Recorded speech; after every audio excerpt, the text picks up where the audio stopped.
All right, good morning, and I will reconvene this deliberation from Tuesday's meeting. And we'll get straight into it, councillors. We've got a number that are going to be coming and going a wee bit, just recognising it wasn't originally in the diaries, and some that are joining us online. So I've got Councillor Kells online, and I have Councillor Downing joining me a little bit later on, and I believe Councillor Linwood is joining us a bit later on as well. But yeah, otherwise a fairly good number of councillors here, so thank you.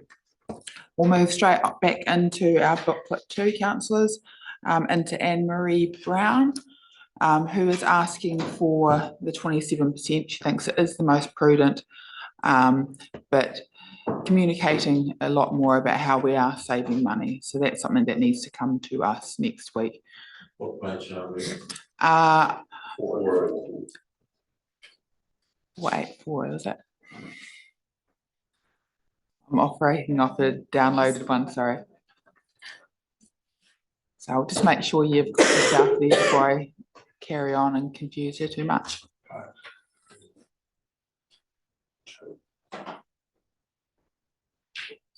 So that was for Anne-Marie Brown.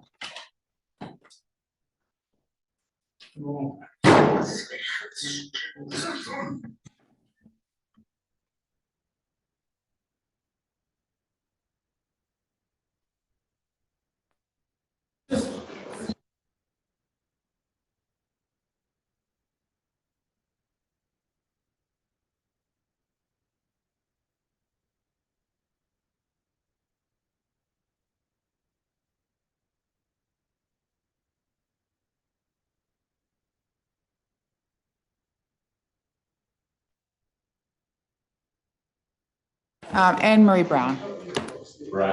Brown. And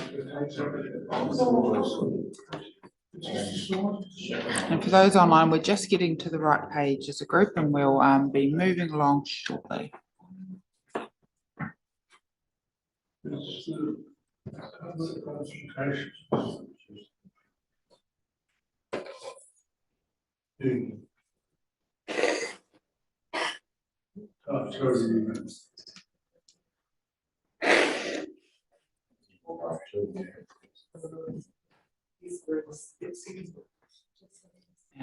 Just for those watching online, we will be back with you soon. We've got a few technological issues that we're just working through. So I'll be back online as soon as I can.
All right, sorry for that pause. We were just getting ourselves sorted and we're back.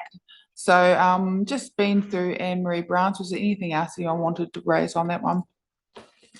Right, we'll move on to Sarah Emerson, who is opposed to all of the options, does acknowledge the financial challenges, but just does not believe the burden can be placed on councillors.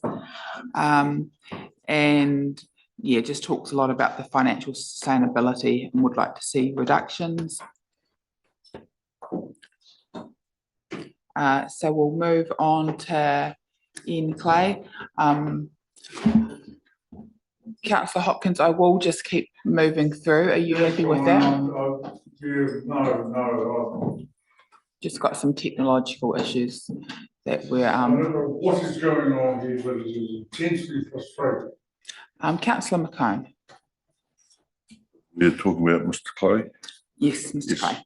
I just like to acknowledge his comment on the bottom. Austerity would be a prudent step for the future, and council proceeds must be clearly advised for the future. Very. Absolutely. All right, so now we will move on to Bailey Kane, who does not support the any of the three options and thinks that in-house spender needs to be looked at first.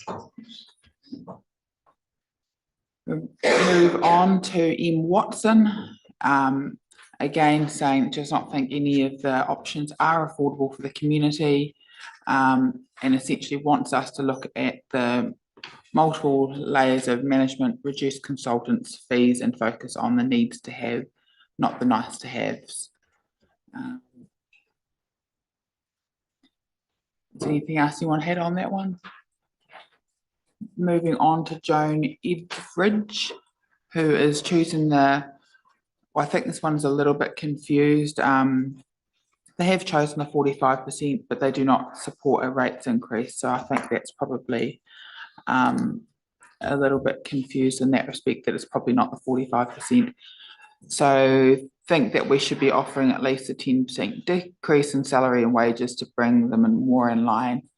And just talking about the medium income for staff and looking at the number of people we have on superannuation. Was there anything else councillors had on that one? There was quite a bit of detail on that one. And putting a halt to non-committed expenditure until we've solved our solvency crisis. So moving on to Ian Elliott, who believes the rates increase should be less than 10%, and essentially that we need to be managing the complex long-term planning process. And our trust and confidence is under threat. Yeah, I'll pass to Councillor McCone. Some very good comments there, and probably the one that sticks out for me in those comments is we are not the only ones that are under financial pressure. Everybody is, and we must take that in mind with whatever we do. Absolutely. Moving on to Simon Berry on behalf of Whitestone Cheese, essentially saying amalgamation is now urgently required, wanting cost-cutting measures, and that the event centre should not be a council-owned asset.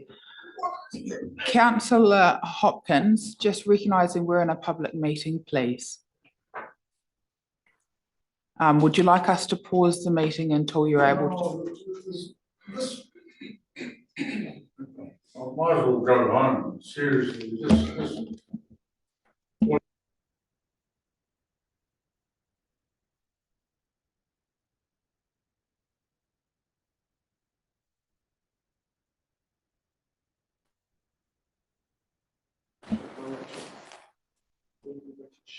Right, so moving past Simon Berry's, if there's nothing else on that one.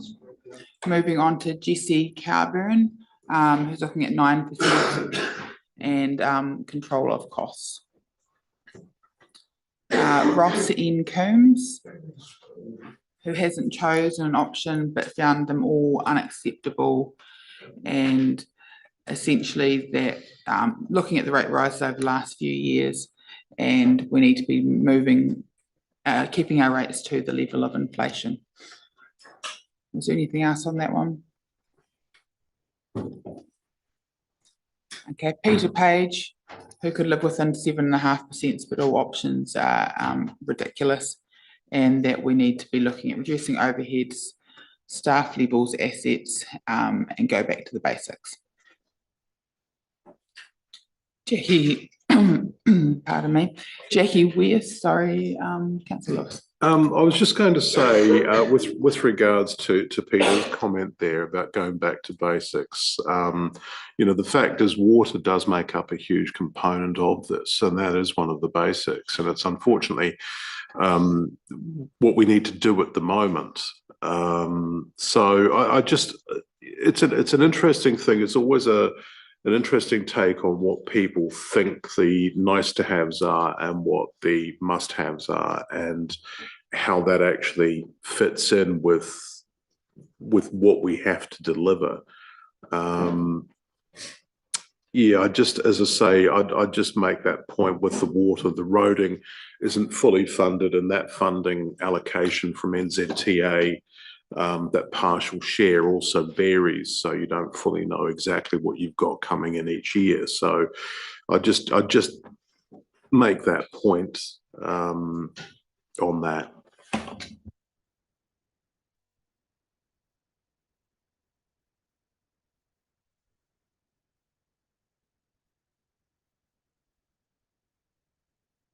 Microphone, that's helpful, thank you. Moving on to Jackie Weir, who is talking 27%, as the jump to 45 is too much. She is hoping a change in government will result in a walk back of some of the costs. We can, I guess, whether or not it's a change in government, but certainly a walk back of central government costs would be welcome. Recognising that there's been a lot imposed on local councils this term. Moving on to Gabrielle Petrice, option for 9% in austerity measures.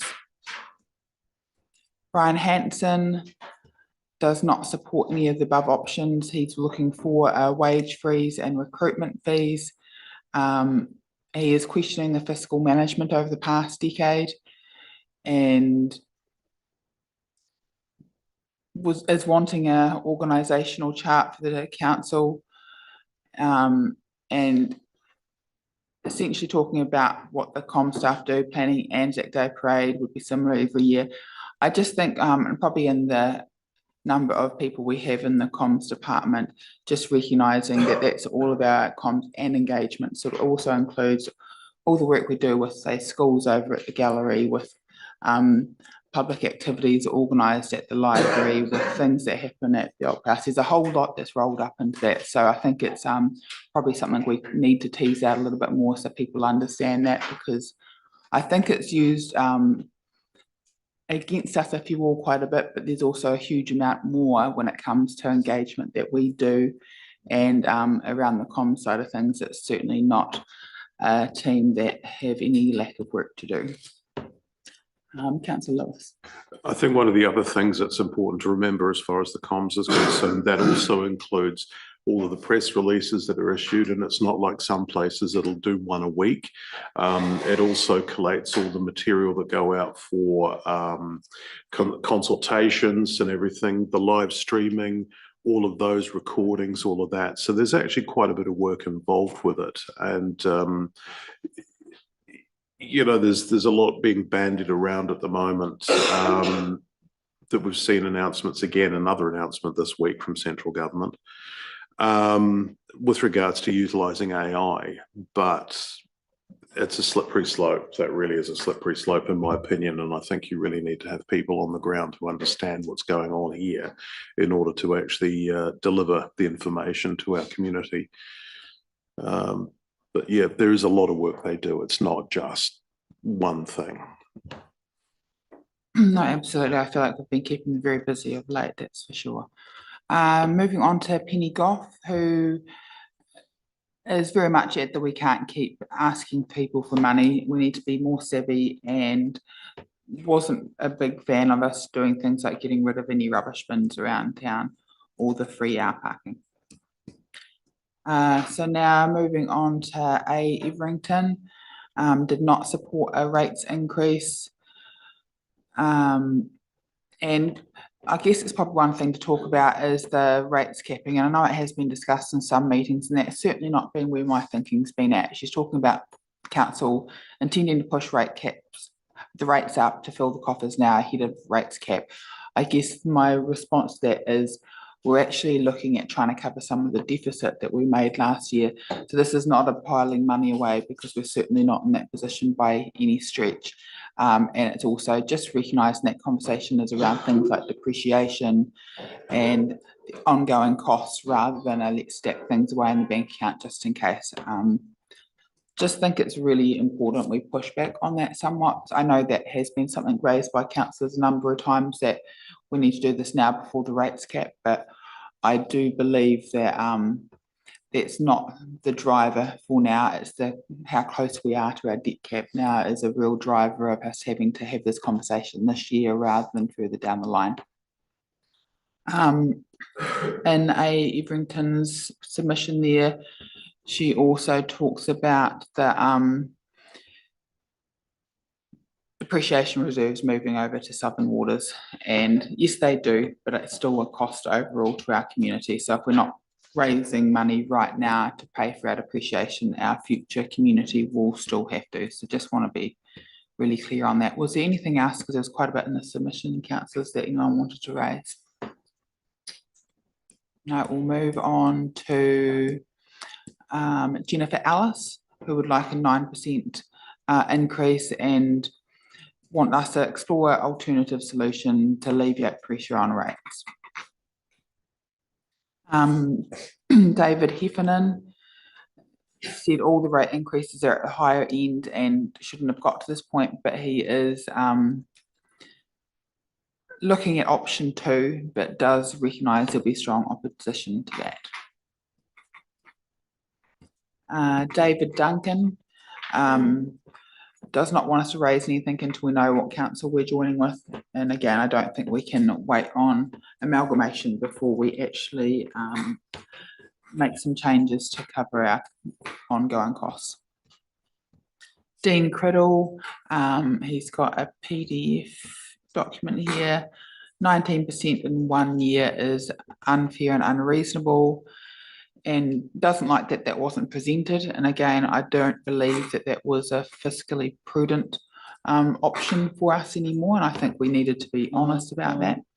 Around the 45%, the question here, and this is, I think this one here has been copied in a number of submissions around the policy saying that depreciation should remain unfunded. It wasn't a policy decision that council made last year. It was a decision based on the books for that 1 year. It certainly isn't part of our policy to say that by rule we will unfund depreciation. We've got a number of rules around depreciation, and it is a wee bit of a piecemeal approach, but in general we do try to fund the depreciation for things that will be being replaced. So as we've mentioned in the community, unfunding depreciation of water is absolutely an option that we do have. We need to make sure our community understands that we're doing that, because there is a longer term, kick the can down the road effect to doing that. Was there anything else, Councillor Lewis? Thank you. Yeah, I'll just make a comment for something that Dean said, because he was basically concerned about something that I had said. And I know Dean, he's a very fine drummer, but we're out of beat on this one, I think. Is that when I said about the we sweat about making things affordable where fuel companies and insurance companies and banks and things don't. My point on that is that quite often we're the easy target, or rates are the easy target, that we shouldn't increase rates when others do not consult, they don't front, they don't actually put it out there. And I stand by that comment because, you know, we're not isolated. None of the councillors around the table or the staff are actually isolated from this. We pay rates as well. Some in business pay more than one set of rates. So it is a very real factor that we do take into consideration, and we don't want to make it unaffordable. But council is also, by the very nature of it, of all the increases, feeling those effects as well.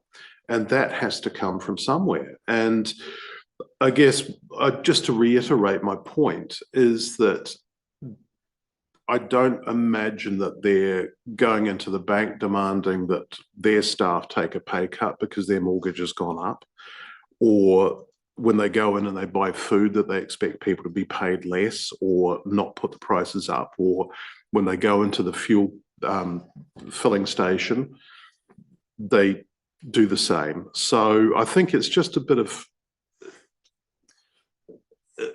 equality needs to be applied to it, and a recognition that this isn't something we're doing for fun. This is actually a serious situation. We're trying to address it.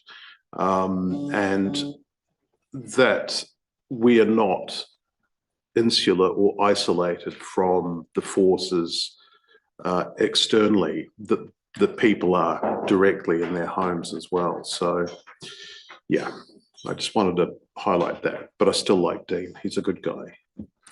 And just, I guess, following up on the rates rebate scheme, and we know that it's not a fix all by any stretch. We know it has way too many limitations. But I guess as well, we need to make sure those that can hit the criteria for rates rebate are actually taking it up, because it comes from outside of our community and it does help in the wider sense. So as well as it having absolute limitations, we do need to make sure those that are able to do access that that help. So moving on to Carolyn Elliott, who is looking for us to undertake further cost savings and does not agree with any options provided.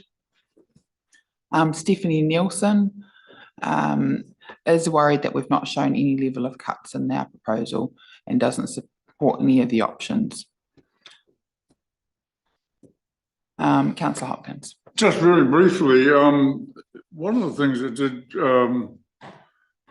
slightly surprised me with all of the submissions, and I mentioned that in connection with this one, only because Stephanie Nielsen raises the matter herself. No one is negative about amalgamation. Whereas previously there's been, you know, every time some form of amalgamation or connection with another council or merging with, there's been energetic opposition nationwide, but I think there's been a big shift in public opinion on that matter. I think there certainly has been a shift. It's probably a little bit untested because there's still a number that are coming through saying that water should be staying in the house or should be managed locally. So I think in a lot of ways there's a lot of support for people out there because they do recognise that amalgamation is probably needed and that all of the smaller councils are really struggling with the burden of how much has to be done by a small community. But the flip side is this has all happened relatively fast, and I do wonder that it's a little bit untested as well. And so we've got a bit of work to do in public meeting sense and getting out there and talking to people about what they want around amalgamation, because I don't think it's a given that it's got full support, but it certainly is in our future. Anyone else on that one? Right, we'll move on to Tala Kelly, who's questioning that we don't have a lot of amenities comparing to other councils. And rubbish is something that comes up quite a bit. And there has been a few times when that's been revisited by council and gone out to the community. Obviously, council can run that service and there's a cost implication to it. So it would go on your rates. It's not going to be something that would be included within the current rates. I do think it's a direction of central government as well, and it's probably not a bad thing for our community that we're likely to have to step into that space in one way or another in the future. But yeah, we don't have it at this stage, but we do have, I guess, the individual companies that do provide that service. Callum Snow is saying that the can has been kicked down the road for too long and 45%.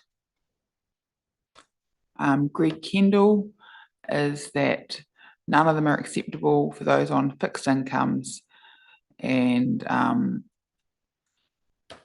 essentially that they're not getting those kind of savings anywhere else on their fixed income.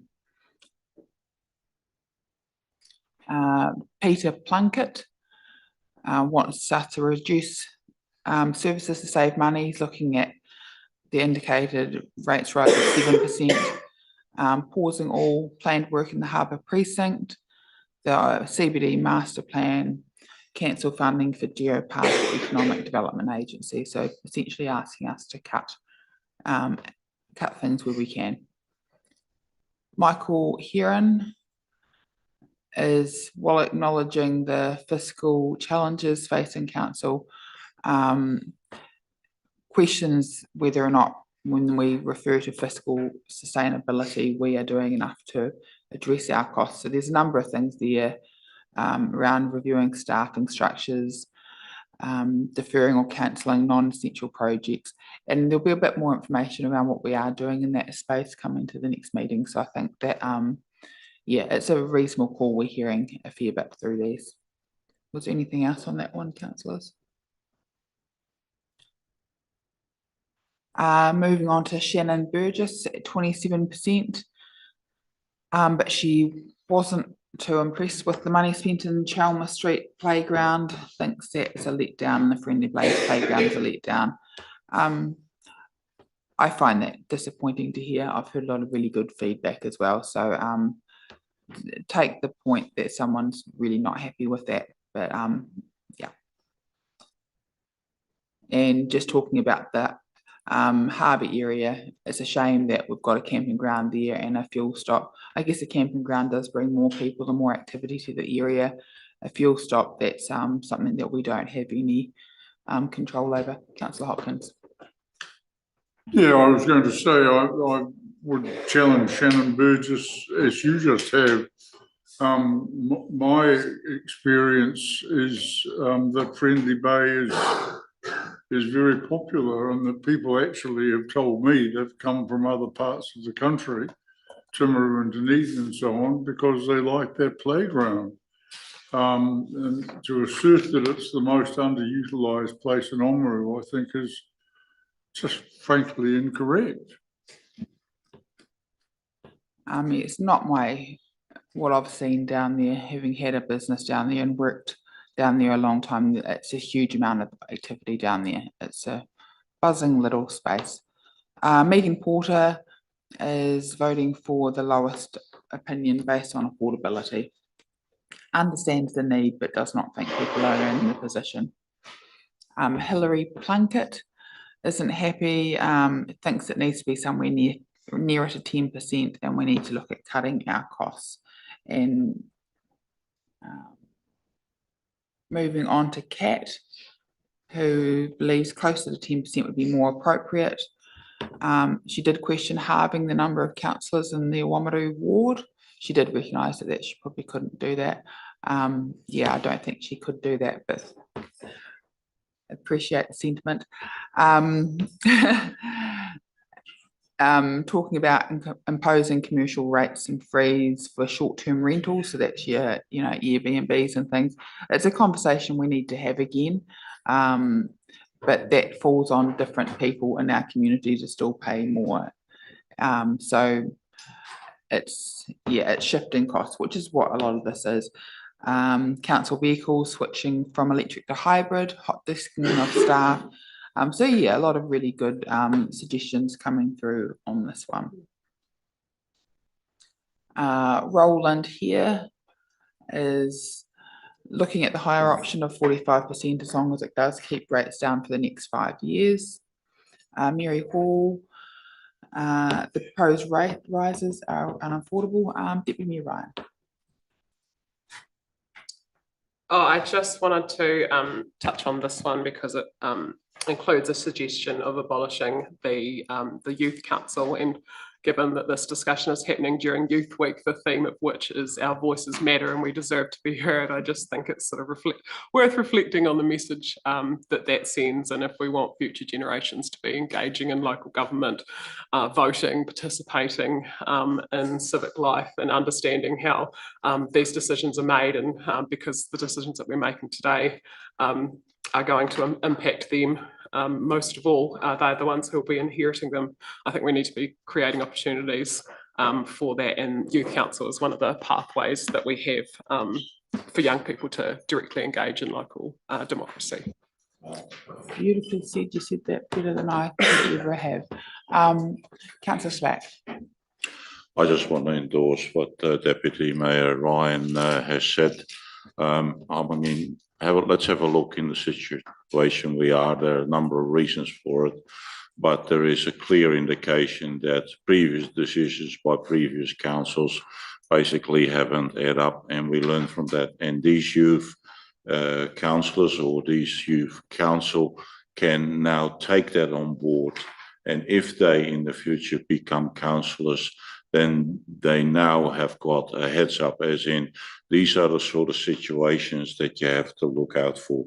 So I would imagine the cost of the youth council is very, very minimal, but think of the fruits for a next generation that is actually born here. So I totally reject that suggestion. If anything, we should be more supportive of it. Mary also mentioned ceasing ongoing funding to external organisations that are unable to demonstrate long-term financial sustainability. Councillor Lewis. Just one thing at the bottom of Mary's submission that I'm slightly confused about, that she says council has a responsibility to ensure limited ratepayer funds are directed towards core services, which leaves me slightly puzzled, and financially sustainable investments. So limiting the ratepayer funding going towards those, yet just prior to that, she's talking about increasing the I think funding. you've read that in a different way than what was intended. So I think she's saying that the ratepayers funds that are available are limited, and they need to be directed towards things that are core. Okay. So Karen Duff doesn't believe it'll make any difference what opinion of the ratepayers, and just saying we're here listening and we're doing our best, between a bit of a rock and a hard place to find the best way through for our community. Now, Natalie Polansky, a lower percentage would be better, and looking at ways to reduce staff numbers. Leon Kraskoff is mindful of the cost of living, but he is making a point around just basically in harder times, we need to make sure we still do cater for our youth.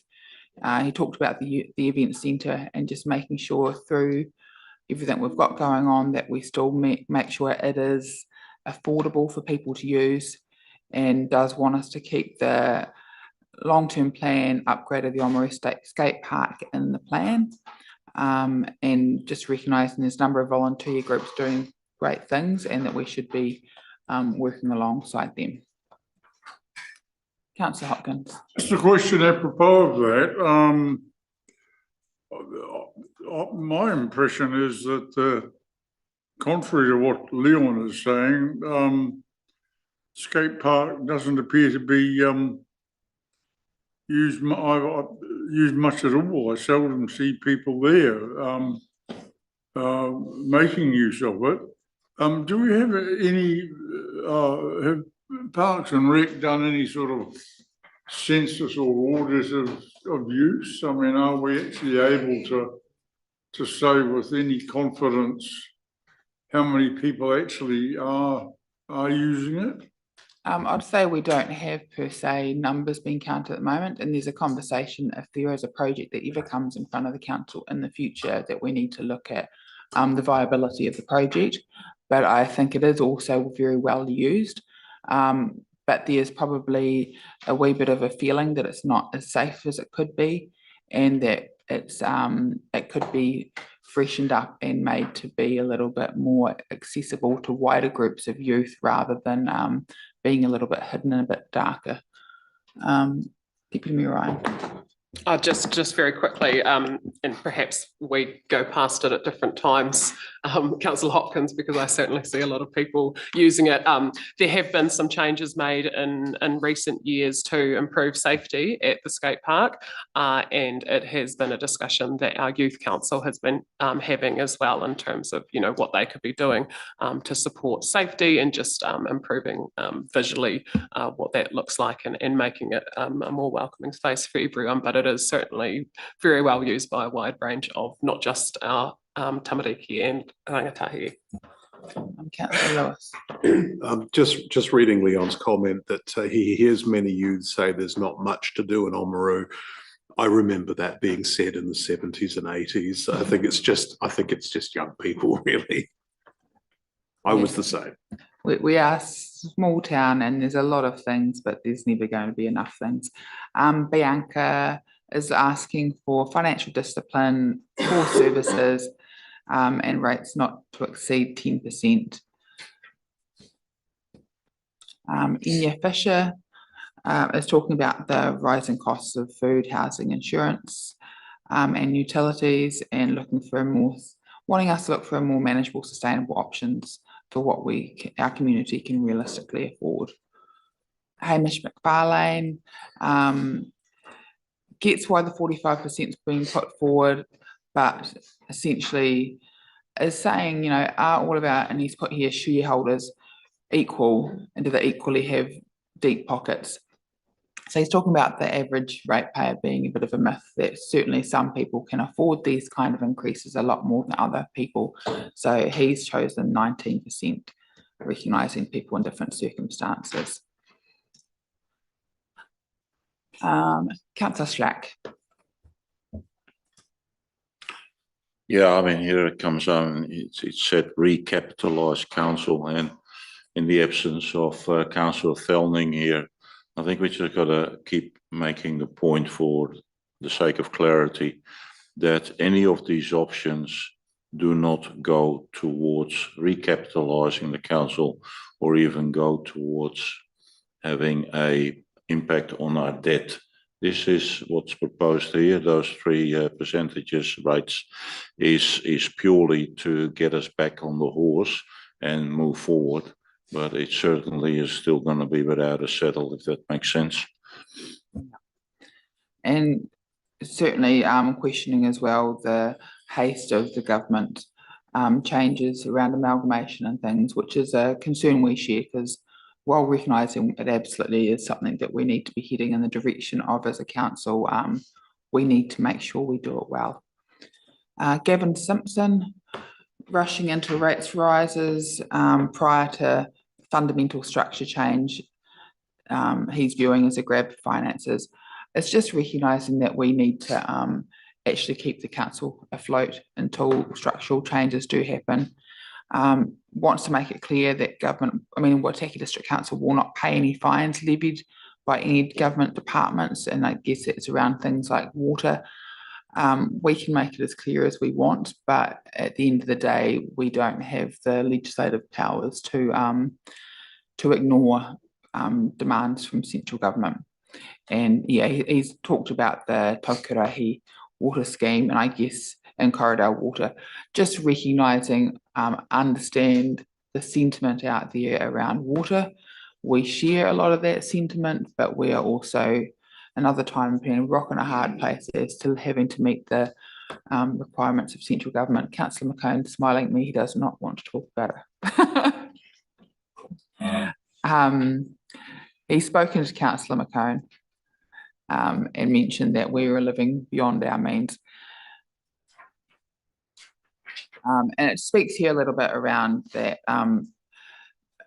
Mr. Palmer mentioning that the local government model is fundamentally broken, and the reality is it is, and it's been said for a long time. There's a huge amount of our taxation is collected at national level and doesn't filter down to local levels. Well, there's a whole lot of work needing done and expectation at a local level. So understand what they're saying, but I think that there is a reality to this mix. Councillor Hopkins. Yeah, well, again, it puzzles and saddens me how people, I think, misconstrue information. At the Federated Farmers meeting, you were there, John was there, so was I, so was Franz, I think.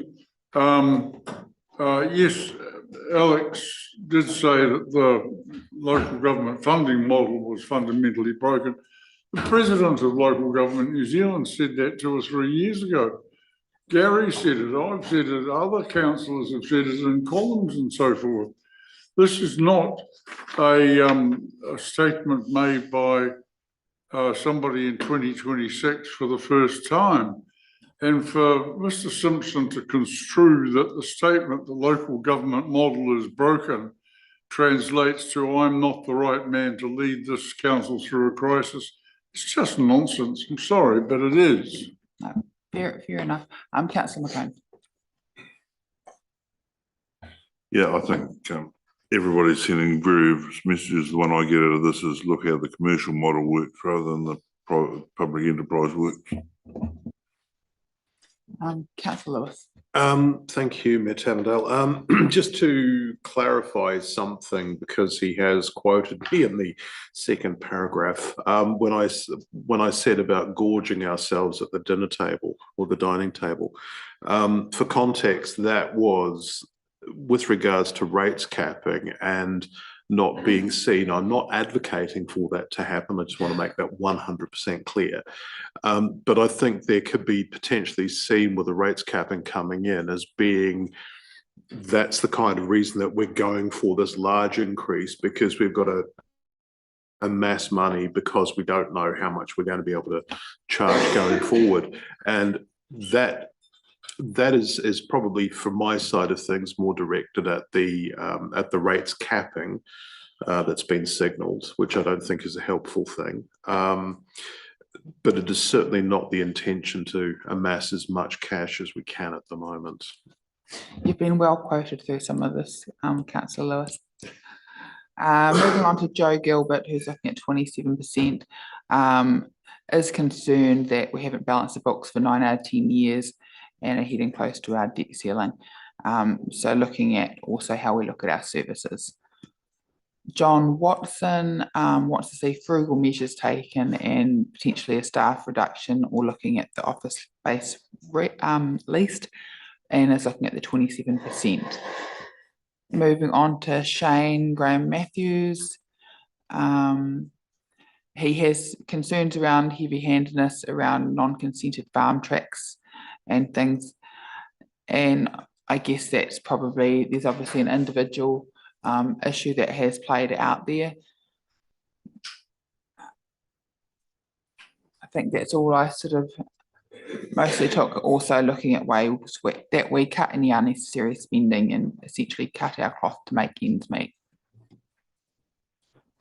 Bruce Albiston, stripping out operational overheads and personnel administration council's due process.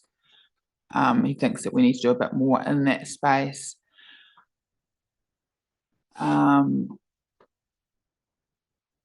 Do not bring in more consultants, but still very much calling for localism, and he's talking about Reform Waitaki, basically bringing together a whole lot of representatives that could be worked on what the future for sort of Waitaki looks like. And there's some directions that we're starting to talk about as a council as to how we step into this reform space and who we bring into the conversation. Getting your own.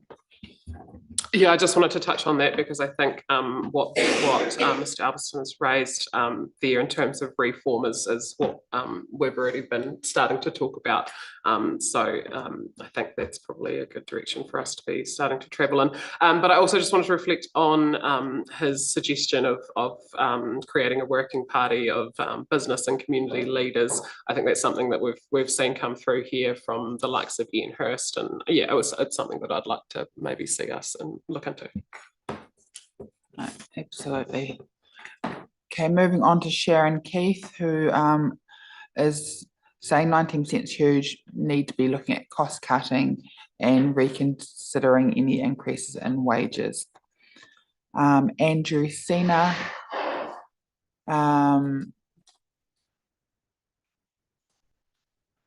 wanting to know why all options weren't presented to the public. I think we have sort of walked through that a number of times, which is around, you know, we have explained what options are out there and why. Forcing ratepayers to pay a depreciation on assets that are already paid for. Assets that are already paid for need to be depreciated because at some stage we're going to have to pay for them again. It's a legal requirement. We can choose to unfund depreciation, but there needs to be recognised in our books what we're doing. So there's a legal requirement sitting in behind that. And would like us to demonstrate severe austerity. Is there anything else on that one? Moving on to Warren and Janine Kershaw, wants to know why 9% was not put on the table. And I guess the answer again is that it wasn't fiscally prudent. It's what we landed on as a council agreement. Donald Edwards is wanted 18% funding increase in Three Waters depreciation. Why the sudden change? The sudden change on that one again is that we had chosen last year to unfund depreciation, and it's recognising that's not a long-term sustainable position for council to take. There was quite a bit in here where he talks about us lightly asking for things, and that's probably one thing I do want to challenge. None of this is anything that councillors take lightly. We take very seriously. I think we've tried to be just really factual in our communications. We haven't added a whole lot of emotion to that. We have just tried to tell the story as it is. And so if that's seen as lightly, I think that's taken in a way it's not intended. Sylvia Richsteiner, 19%, but looking at ways of creating more revenue to attract more businesses. Vernon Hayes is talking at 9%, has been talked about but not discussed at the Opera House meeting, and that thinks that that should be the maximum considered. John Francis is wanting us to look at reducing non-essential spending and objects to any of the options. John, Councillor McCone. Yeah, look, I think there's two valid points. Well, they're all valid points from all the submissions, but there's two really come out here that keep being recurring. It's probably the last two paragraphs, and I think we have a lot of room to improve on some of that. Thank you, Councillor McCone. Nathan Woodward wanting cutting staffing numbers and no pay rises, doesn't support any of the options. Byron and Michelle Patterson, as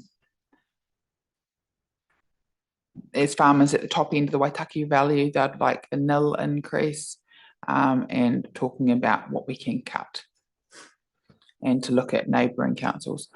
Councillor Holden. Just in the last paragraph of that submission, they make mention of the Avonburn Bridge being gravel build up from 23, so it might be right to get back to them with why it isn't being looked at.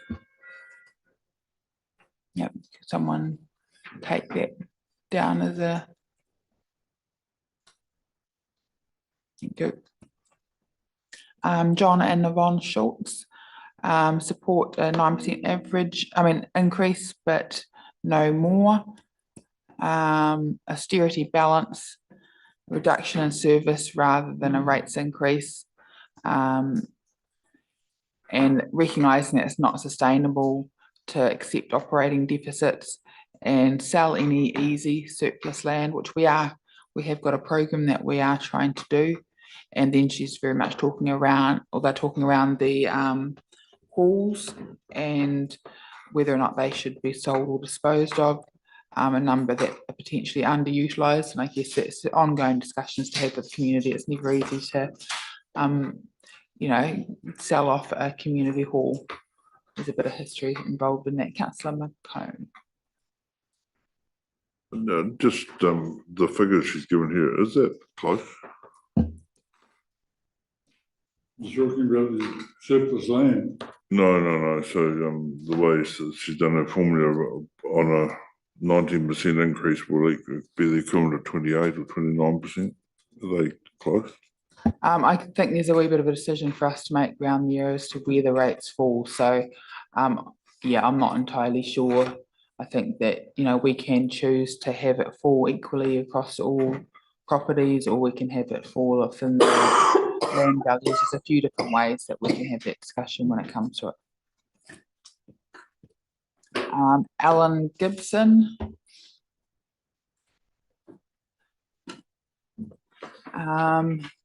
Essentially saying that the current administration has inherited a time bomb. The fuse has been lit.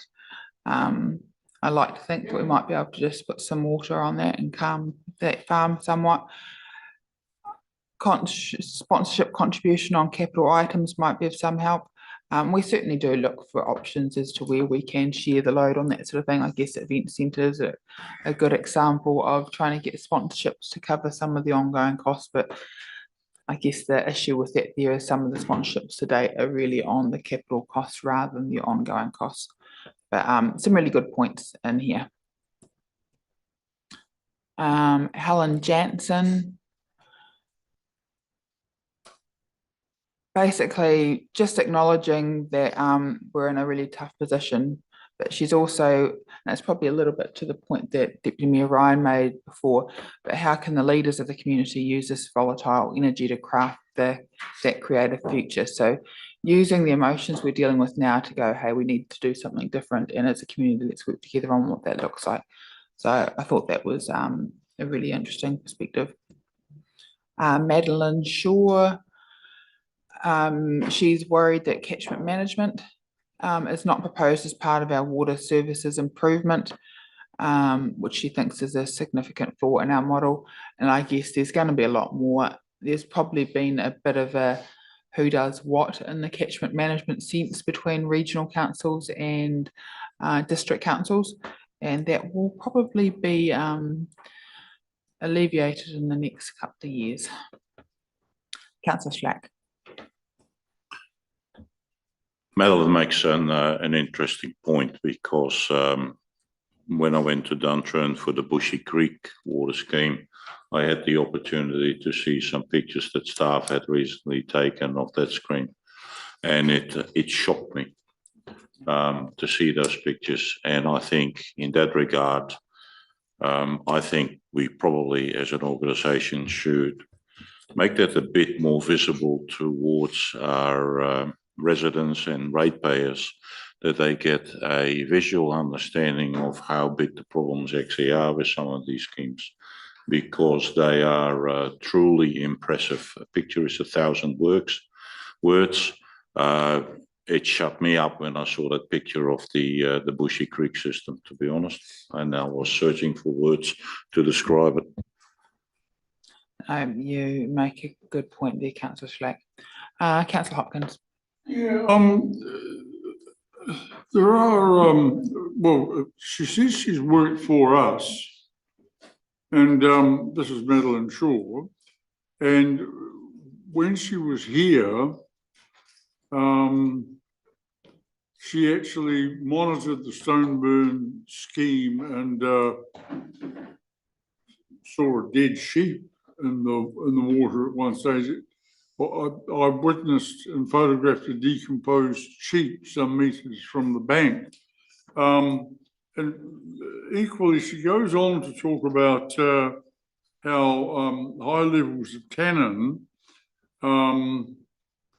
if chlorinated, can create the formation of carcinogenic trihalomethanate. Can I just stop you there, Councillor Hopkins? I'm seeing where you're going, but I think that it's a level of detail that when we're talking annual plan budgeting is not going to be one that we're going to answer today. Well, all I was going to say was I do think that because it's in a submission and it's a public document, that particular piece of information probably at some point needs to be followed up. Because she is saying that there are high levels of these things in the Stoneburn scheme. I think there's a high level, a lot of things in the Stoneburn scheme, and we're aware that there needs to be an upgrade done there, and that's what's being demanded of us by central government. But there's a cost implication to a community on that. So that's where we are finding ourselves stuck in the middle of we do have some schemes that were made for stock water schemes once upon a time that people were drinking from. Keith Marshall is talking about he'd rather a government commissioner installed, which I think be careful what you wish for. And how do I reconcile election promises with rate rises? I also talked about transparency, and I think when you have an issue that is a real issue in front of you, if you actually don't go out to the community and be honest about that and actually talk about what the situation actually is, and pretend and put your head under that, there's not being transparent and it's not being a good leader. So I hold very heavily on my shoulders, and I know other councillors do, around the affordability side of things. But the reality is we are in a really tough position. So we talk about it, and I think that's important. That's a lot. I'd just like to raise something that Keith has said, that if your financial projections were so inadequate last year, what confidence can ratepayers have just 9 months later for rates rises topping 19%? When the LCP was done, it wasn't taking into consideration the unfunding of the depreciation, and it was also forecasting a higher level of income. Those two factors changed. That is why we are here. It doesn't, it's a forecast is a forecast, but as anybody knows, you look out the window, you think it's going to be one thing and it's something else, and that's just the nature of a forecast. It's, you only know at the time, and this is the reason for it. Councillor Schlack. Thank you, Mayor David. I do want to, and it's not particularly directed to Mr. Marshall, but in general, I want to say this is election promises, and that I mentioned. I've made certain election statements, which I'm very much pursuing now, particularly in bringing council services back to core services, those sort of things. But what I really want to say, the very first point, this is a ridiculous consultation structure. I've made it quite clear, I think, in meetings here, that the impression that you get from looking at a community crowd, if you like, for a lack of a better description, is completely different when you start to talk to people individually. And it's a total different message that I have received to date. And I've even gone further than that, is that publicly I've put it out there, both in social media, and an advertisement is going to come out of a local publication, the same thing. You got a problem with anything, you contact me and we'll go and talk as individuals. And that is still out there. And I think that is also part of that consultation period or system that we are using. So I reject his first comment that says this is a ridiculous consultation structure. I think we need to be appreciated and respected for what we've done and what we are still doing. Thank you. Right, moving on to Lindsay McKenzie, and basically wanting us, saying it's all too expensive and just put spend money on wants, not needs. Moving on to Robert Peters, who can only go to 19% retired and on super for income, and just wanting to look at what savings we can make as a council. Vivian Smith is talking about the cost of living and that none of the options work. There's a lot of people that are struggling to find money, and I understand that. Ray Henderson. This is supplementary information to his original submission. So he's talking about 7% is advertised, but maybe with an adjustment for extra cost because of the fuel crisis. So he's talking about 15% being the maximum acceptable rate increase allowance, although he believes 11% could be possible with the operating deficit handled differently. So he's got quite a bit of information sitting in there, which, you know, some of it makes a whole lot of sense. He's also talking about stop GST on rates.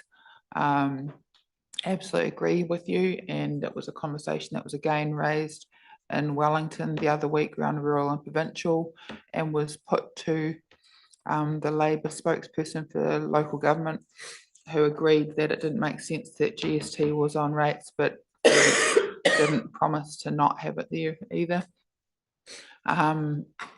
Obviously agree it's gathered nationally but does not filter back into the regions. That's something that we will keep pushing because I think it is an important message. Also around the non-ratepayers, talking about the fact that all the government buildings, schools, hospitals, dockland, churches, all get rates, don't pay rates. And that is a big example of where when central government expects us to do so much, they're not actually paying their own way in our communities. Councillor Holden. From an administrative perspective, how simple would it be just to do a one-off payment to capture operating address, or is it an expensive way of doing it, or a complicated way? He's got a suggestion here. Similarly, the operating deficit could just be funded by ratepayers for a one-off payment. That's effectively what this is. So next year, we, like in the LTP, we budgeted to have that deficit, so we weren't rate funding it. And then this whole consultation is about increasing the rates for that 1 year to pay for that deficit. So it's a one-off because the rates reduce the next year when Three Waters go. And Mr. Henderson also does have a number of questions he's put to council, and that's probably something we can put through Lagoima as things to be answered. Some of that is, and he's talking about community spirit around advancing money to save Wayland Lodge close to home. How does a civic trust happen, you know, line up with that kind of idea, which is a fair question. Trying to be consistent is very difficult in this game. Councillor Hopkins and Councillor McCone. Yeah, just on page 208, there are two specific questions at the end at the bottom of that page. One relating to the NOIC loan and the KDIC loan. He asks which depreciation reserve the money came from, and I'm sure we could answer that instantly and complete, you know. Well, he's put there that these are questions that can be answered at a later date, so I'll put them through a process to get them answered. The next question 3, is he right about the loan?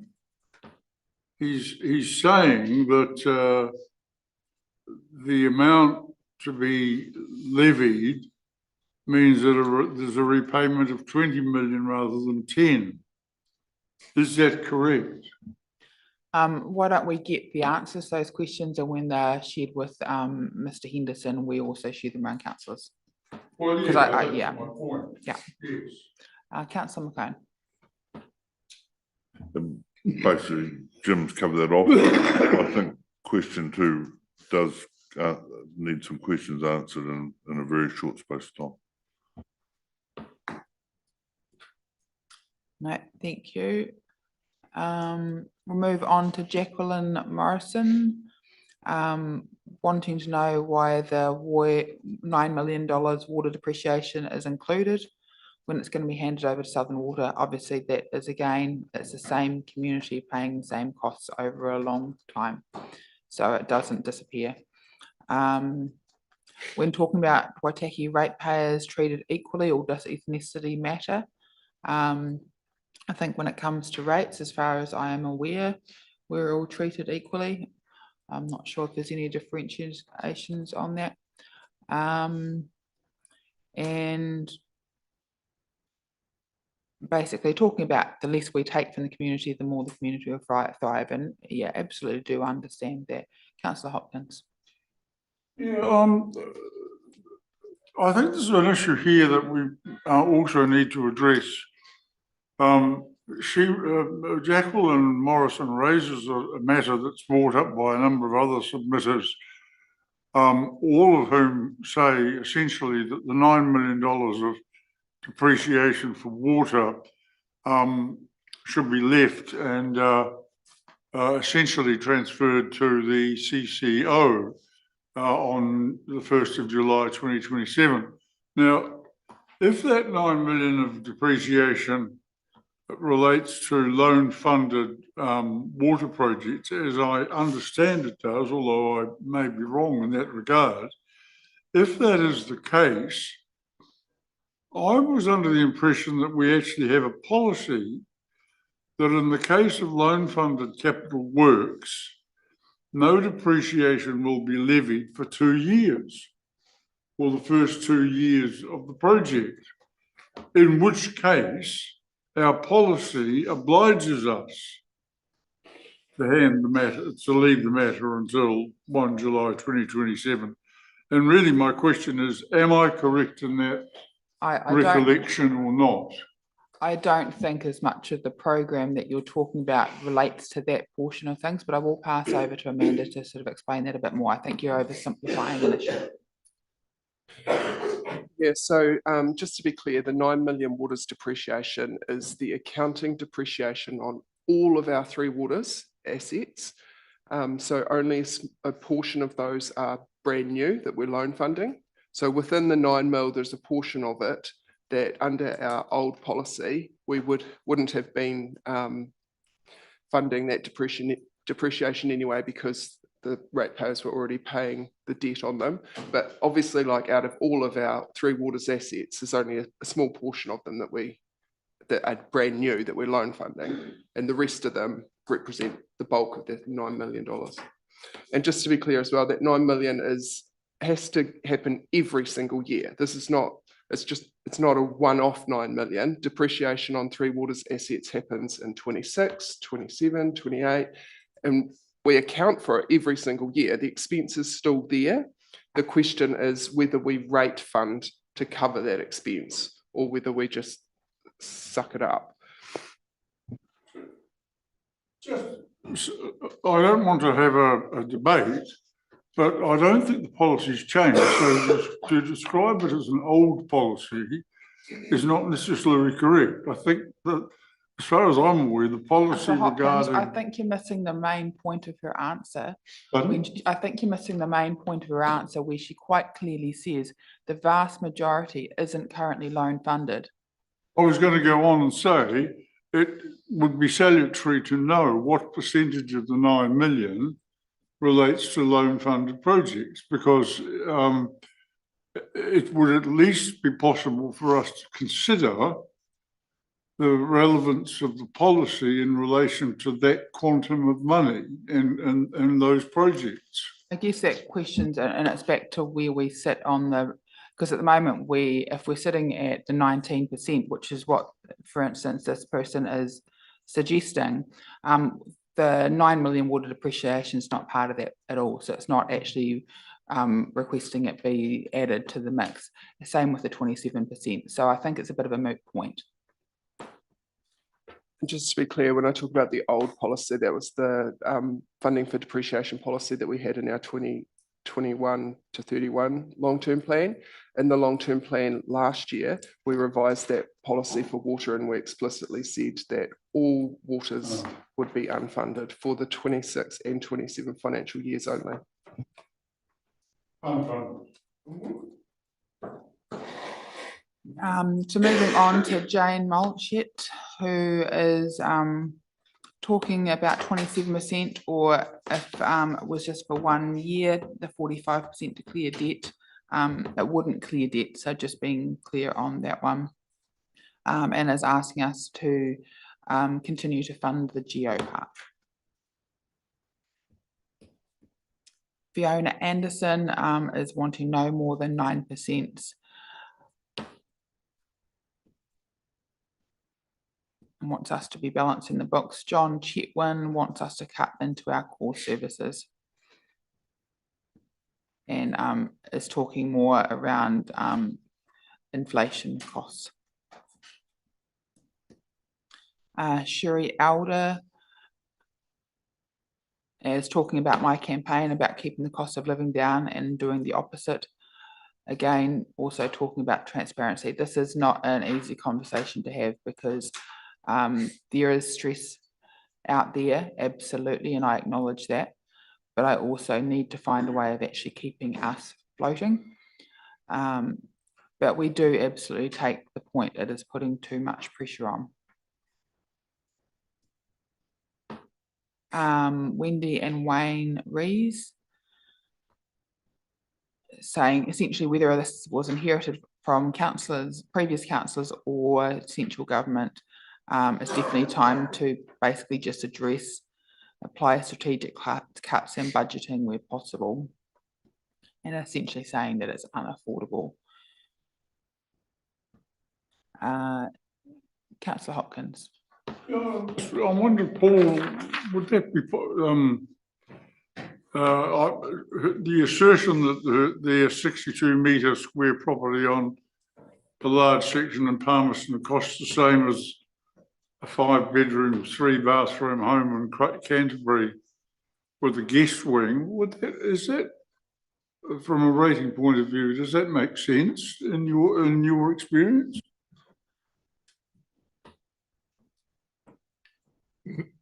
No, that does not make sense. I mean, yeah, having previously been a Christchurch ratepayer, I was paying more there than I ever was at Oamaru. Right, so we'll move on to Dave Beltrop. It's saying that essentially we should stop handing out money that shouldn't be funded by the ratepayer, which is pretty tough to reconcile with some of the requests we get as well. Scott Emerson is opposed to any of the rate increases, want us to look at things like operating deficits, deferred deficits, borrowing to manage affordability pressures, but the answer can't be simply to put up rates by 45%. Looking for every possible efficiency and cost saving. Was there anything else on the councillors? Move on to Sarah Smith, who's looking for ways for us to save money and has chosen the 19%. Leslie McIntosh was disappointed in the parking options announced and wants to encourage younger folks to support the shops, and that most 80-year-olds have a CCS voucher anyway.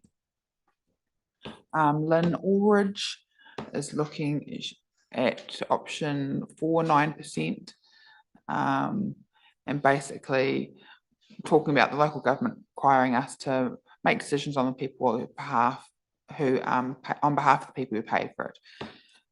So doesn't think that the increase is the right thing to do. Roger Grove is looking at the 9%. The CapEx charges of 12.4 must be nice to have if they're not important enough to be included in the long-term plan. And I think that's talking to the water projects that's been requested of us. That's more sitting in the 10 million mark from DIA, which is something we are actively working with DIA to work on, which of the CapEx projects we can essentially get them to come to the conclusion don't need to be done in this calendar year. We do recognise we have a massive CapEx program, but we are also trying to basically align or to get our water services delivery plan across the line. And there's a huge amount of that are not nice to have. They are currently what government expects us to have. So there's ongoing conversations there because we do have concerns as well. Alan Dick is looking at 19%, but he does believe that we should have been basically letting people know about the 9% option and should be on an austerity budget. Winsome White looking for any unnecessary spending to stop. Deirdre McNulty looking for commercial opportunities, trying to make sure we only renew infrastructure based on the assessment of the asset, not the age of the asset, which in most point we do try to do. There's probably some places where that could be found to be not quite the same way. In the water space, that's what's not working at the moment, because some of our assets that are the oldest ones are actually performing a lot better than some of the newer water assets from more like the 70s and things. But the requirement at central government level is that things are replaced. So take the point on that one, but it's something that we're finding is fairly directive in some spaces. Councillor McComb. I think that needs to be looked at. It's a very valid point, and that a use by date does not necessarily mean it's used up by that date. It's the value and the condition of the asset, which is probably in this.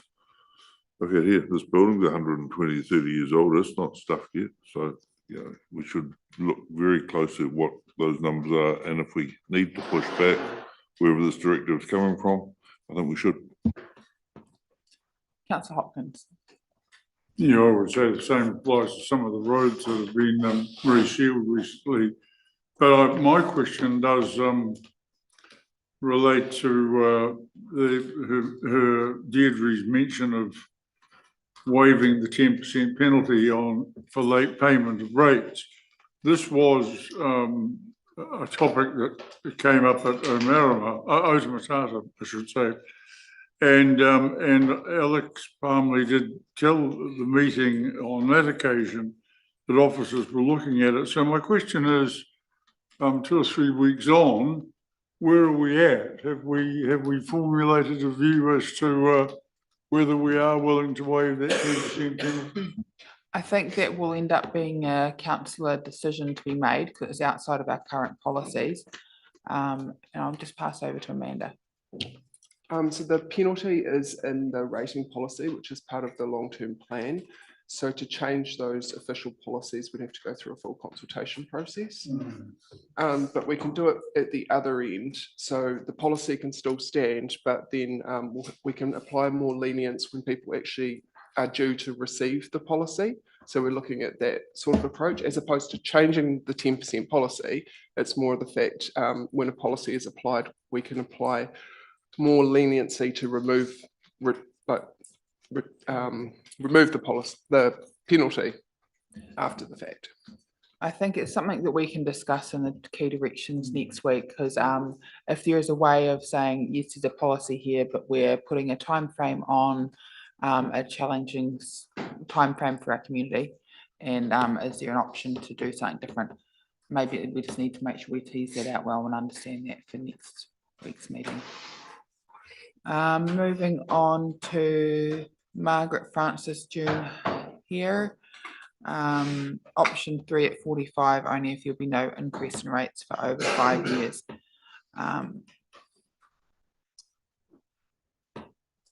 Keith Muir, trim the council from top to bottom.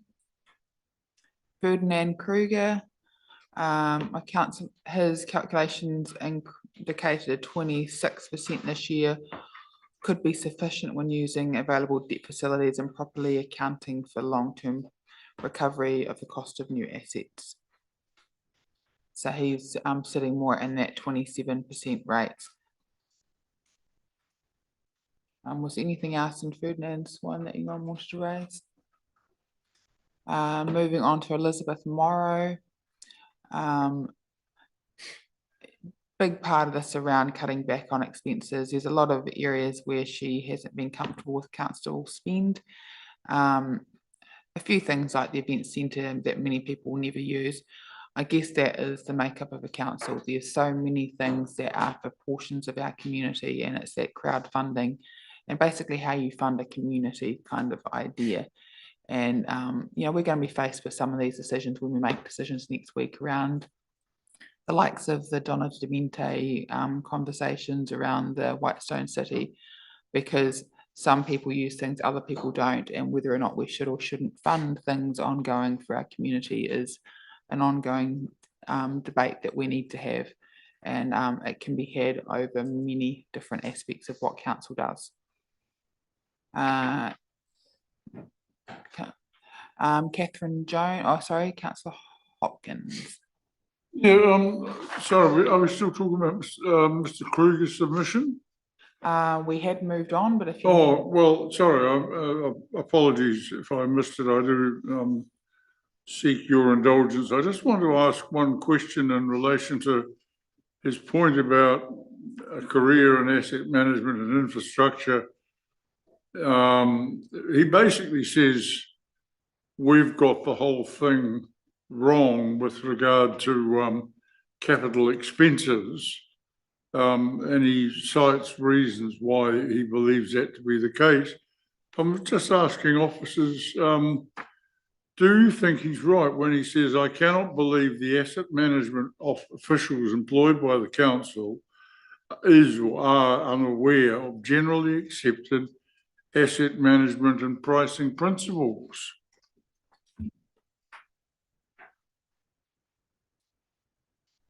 I think it's, sorry, Councillor Holden. Well, the question, wouldn't it be, I wrote a note, a greater portion of that capital program is being debt funded over a longer time, isn't it? Yeah. So that sort of answers what he's getting at. Do you want to add But I anything guess to in that? general, in terms of pricing for our significant contracts like that, yeah, the debt funded and they go through a decent procurement process, tenders and things like that, and it's competitive pricing. We can't, the prices we're given. So obviously our asset management team and infrastructure and project managers are highly qualified in those areas, and when we go out to tender, it's all following set principles.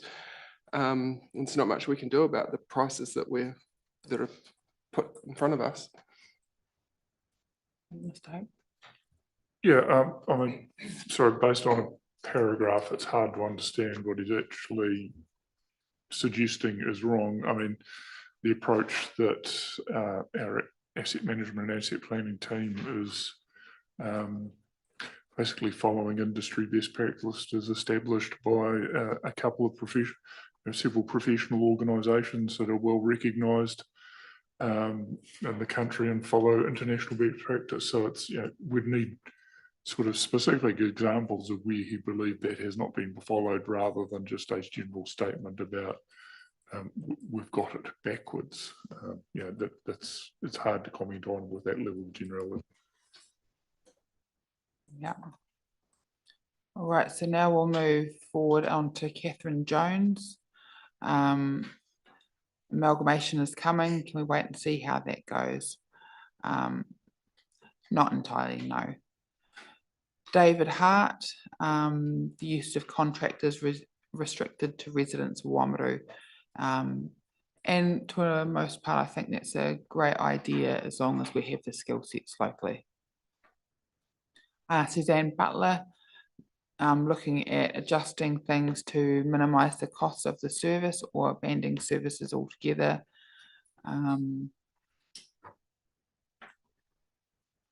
That was probably the main thing I took from that one. And yeah, essentially is talking about that that ratepayers are angry with the rates increase that's been suggested. Ian Clark wants to know that the short-term burden of paying off the debt this time is not kept up in the future.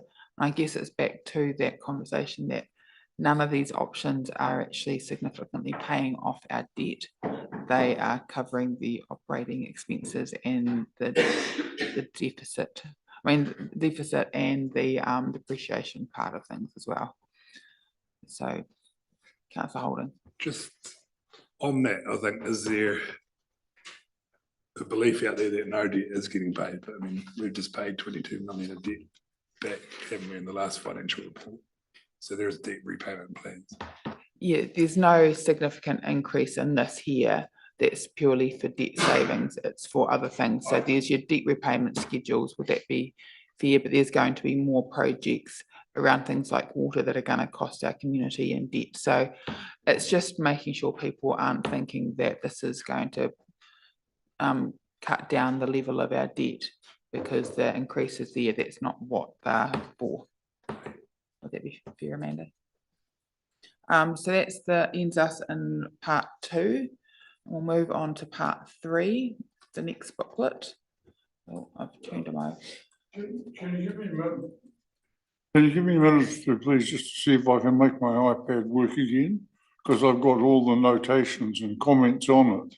Why don't we pause for a cup of coffee, and that way we can get you sorted, and that way we're not holding up any of the meeting at all. I genuinely appreciate it. No, that's cool. So we'll look at coming back at give it 15. We'll go 35 past.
All right, so welcome back. We're now on to the booklet 3, councillors. We're now on to booklet 3. Now this is a number of the ones we will sort of flick through. There's a wee bit faster. There's a few groups in this, and then there's quite a few that are all pertaining to the same one. So we'll just walk through what the messaging is there and some of the numbers that are coming through. And just recognising on some of the ones like the Whitestone City one, there is a bit more information that's been circulated to councillors for, I think there was 2 pages of that submission that were missing. So just recognise that has been circulated and councillors have been across that. So we're going to move now on to James Sutherland, which is Heritage New Zealand.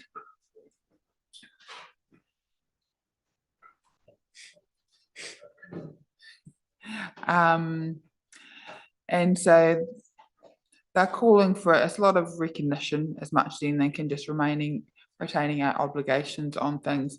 They have asked for incentives to facilitate the retention of seismic strengthening of heritage buildings, which is probably where things do get a little bit more challenging for us. Councillor McCone.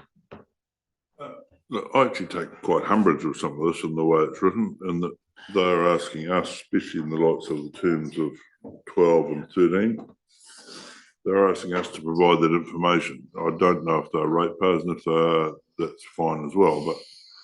But yeah, we do not owe them the information. If they want it, they can come and get it.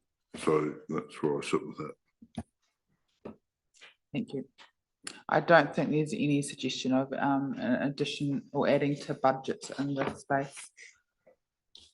Is anyone else on that? Heritage New Zealand, and also talking about the continued availability of the Heritage Fund, which has currently not got more funds going into it. Is that correct? Yeah. Just being clear on that at the moment, that any money for the Heritage Fund would need to be added to our budgets. Councillor Slack. Question, if you don't mind, just picking up on your last comment, as in, you know, heritage funding is not in the budget.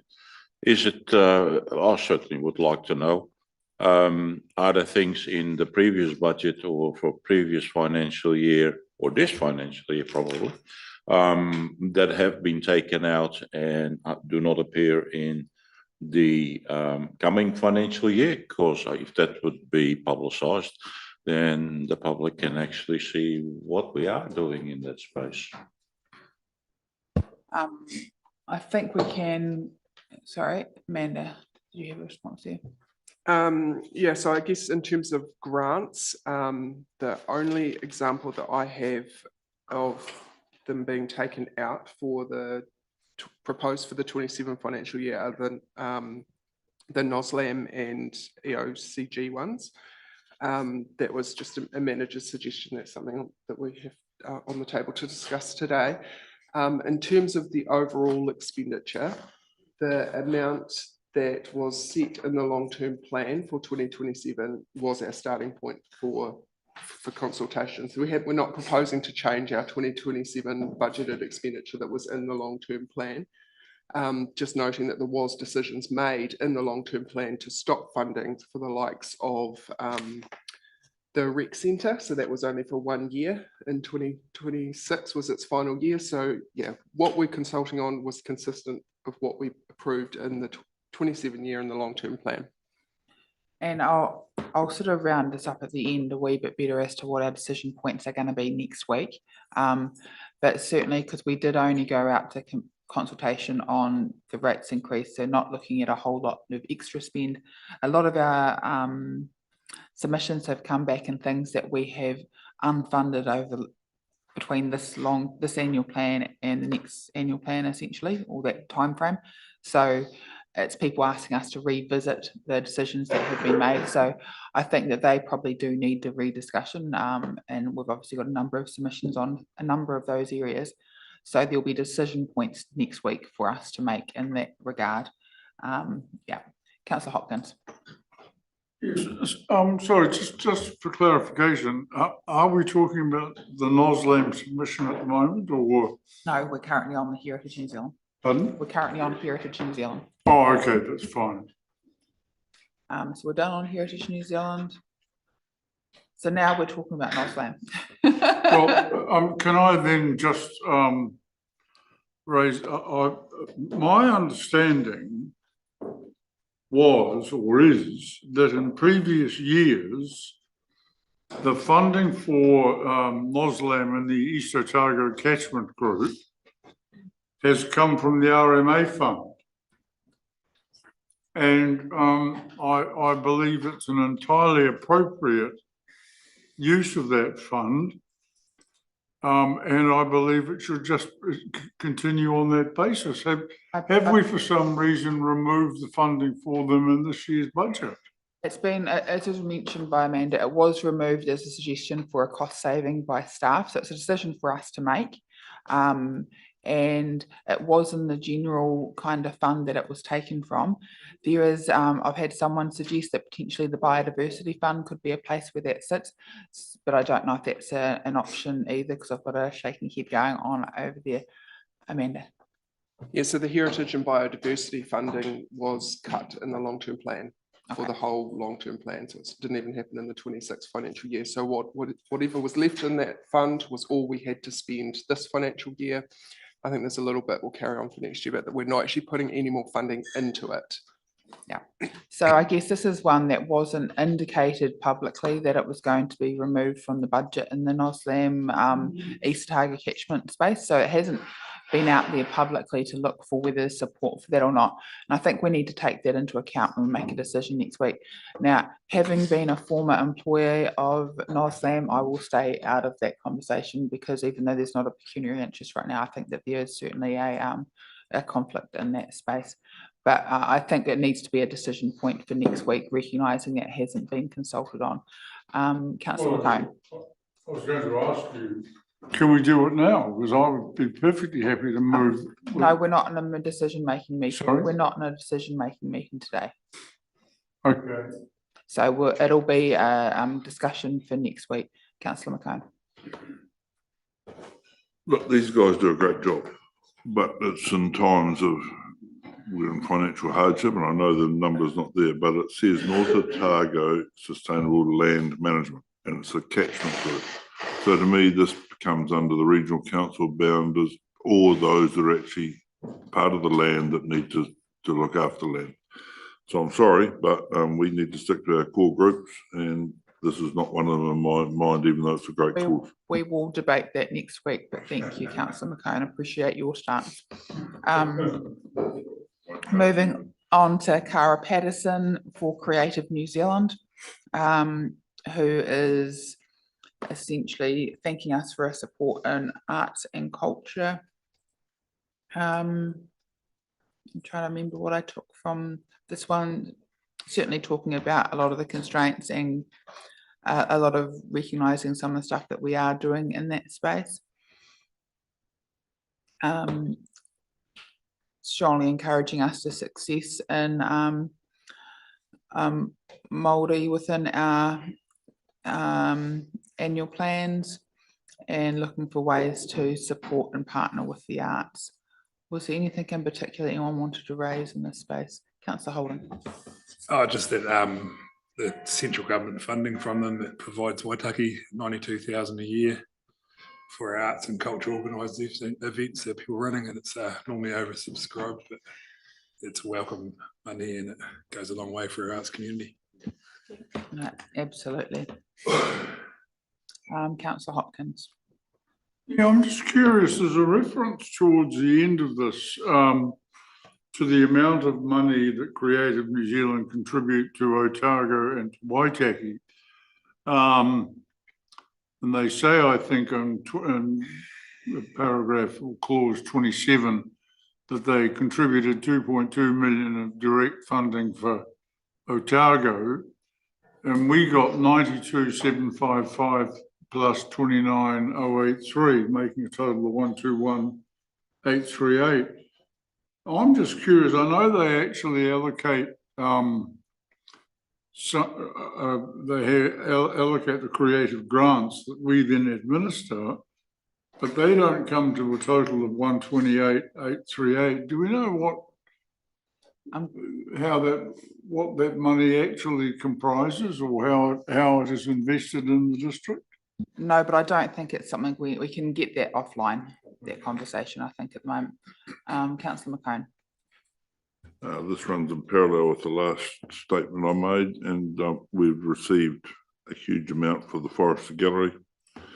And I think the cost of running that will be pretty good for our donation for this sort of thing.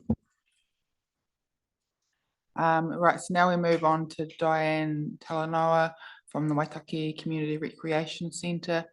As mentioned, this has been taken out of the budget, the ongoing funding. The conversation we need to have next week is that premature when we haven't actually got an understanding of how much that building will be affected by the event centre. Obviously, it's probably going to be a bit of a charged conversation, but I think they are at this stage relying on that to get themselves into a space where they are sustainable, and they are actively exploring that. So that will be a decision point for us next week. So we will move, if there's no one else in that space to talk.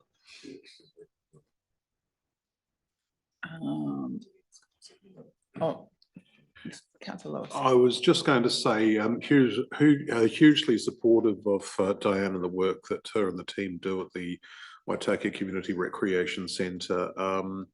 And the number of groups that she brings on board to utilise the facility is great. I mean, there's obviously a proportion of it which is used as the gymnasium by Waitaki girls. So that in some respects does limit the amount of space that can actually be utilised by other community groups, certainly during term times. But with the after school programs or the holiday programs and things that are run in conjunction with Sport Waitaki and the other groups that she interfaces with, I think it's a very valuable asset. And yeah, I'm just like to put on the record that I'm really supportive of it. Deputy Ryan, you wanted to add to that? Yeah, I guess just wanting to add, I think I've had a number of comments from people in the community or questions around what the future of the rec centre looks like now that the Network Waitaki Event Centre is open, and I guess just wanted to really emphasise that the rec centre still absolutely has a place in this community. It is still very much open. They are undertaking a massive project at the moment, a recladding project of the facility, sort of indicating, I guess, their commitment to the future. You know, there's a number of groups obviously that are moving to the new event centre, basketball, netball, but there's a number of sports that are staying, either because they aren't catered for at the new event centre, or there's reasons why the rec centre works for them in terms of being able to have, you know, one enclosed space that families and kids can run around, and they can partake in physical activity. In the application process for the grant for the recladding project, they were very lucky to receive significant funding from lotteries, and some of the comments that were made, and Di references those in her submission, was just how impressed they were, you know, assessing applications across the country of how many groups use the rec centre, not just for physical activity purposes. You know, you've got musical theatre or Oamaru using it for rehearsal space, although I guess there is a physical activity element to that. And yeah, just at a national level, they were blown away by the number of groups using that facility and the important place that it has in the community. And they gave that funding even though they knew that the Network Waitaki Event Centre was coming, because they can see the value in having those two facilities being complementary of one another. So very much open, very much has a future in this community, and looking forward to the discussion next week. And just noting there's quite a number of supporting letters and things that they've included in their conversation there. Councillor Hopkins. Yeah, I echo the Deputy Mayor's comments. In fact, when I read the list of groups here, including indoor football, who say we're not going to the event centre because there's no walls around the court and so on, it just seemed to me that this long list of people using the rec centre was actually a series of lost opportunities for the sports and event centre. But the other thing that did strike me in this submission was the letter attached, well, the letter that came from Sport Otago. If we look at page 31 of our submission book and 32, Sport Otago explicitly says, providing funding for at least one further year would allow a meaningful transition period. And on the next page, 32, an additional year of council investment will provide the necessary time and stability for the rec centre to support its users effectively. So it seems to, well, I take it from that, Diane Tanaloa's letter doesn't specifically say, can I have funding for 1 year only? But it does imply that she doesn't have long-term expectations. And I would just invite councillors to note what Sport Otago is saying, that they're basically saying there's merit in you funding this facility for 1 more year, but that's it. Okay. I'm not saying we should, but I'm saying I think you. we should take that We observation. need to move on though, Councillor Hopkins. Just, I guess for everyone, we will have debates, and I think we've got to be careful not to stray too far into that today, because we will never get through everything. I'll move on to the Fed Farmers one, Eleanor Linscott. And there's a fair bit in this one. They are talking about the proposed increases being unsustainable, financial burden on rural businesses. They are wanting to request assurances that North Otago's rural water schemes will retain strong local independent governance. And obviously there'll be some local governance part of that there. It won't be the only part of the government structure, but I'm taking that on board. They're talking about us in the reform space of leading our own reform, or it'll be done to us. Looking for operational efficiencies and talking about the paying twice trap around the water depreciation. I just want to clear that I don't see that as paying twice. It's not talking about what we're currently loan funding, but this is actually for our whole entire Three Waters program, the depreciation portion of that. So, and it is going to mean, but they have made a good point in the greater borrowing power, which what we should get with a Three Waters Southern Water entity, and wanting recognition of rural water as a distinct service, which is something we've really pushed for in that Southern Water space. Teaching the level of services around rural roading, and want us to be lobbying government around things like NZTA funding and probably a number of the reforms that are happening, and talking about us working together, which I absolutely see as something we should be doing. I think we're stronger together. That was the most of what I took from it, and I've got Councillor McComb with his hand up. You know, this pretty much covers off the full rural systems out there and where they sit right at the minute. And you know, it's noticeable there aren't very many rural submissions in here. People out there are quite stoked, and they understand what's going on, but they also don't have the time to sit down and do it. Well, that's the comment I'm getting.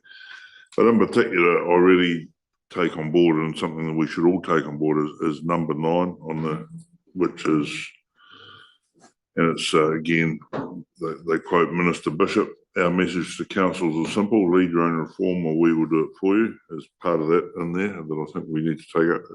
And number 11, which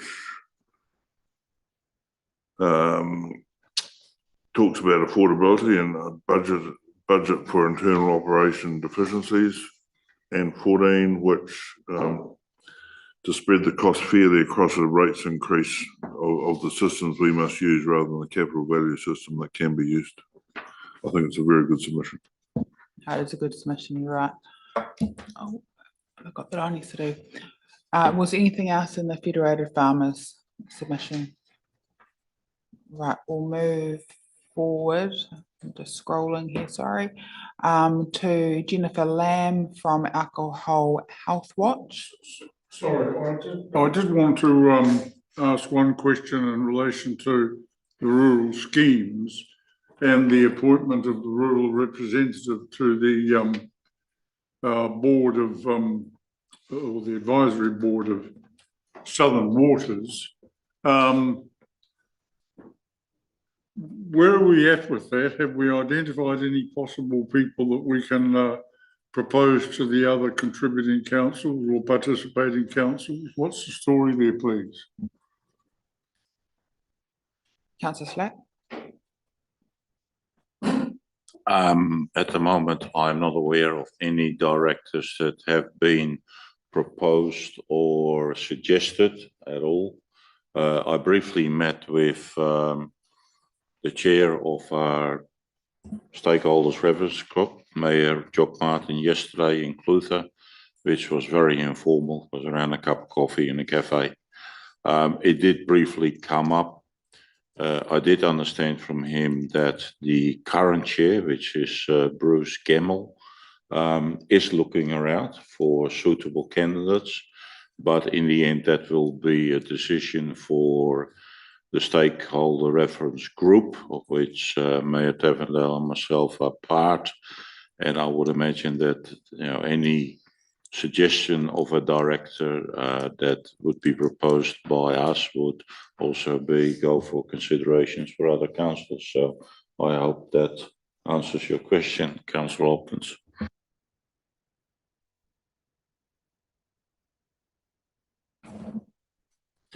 We'll move it back to Jennifer Lamb from Alcohol Health Watch.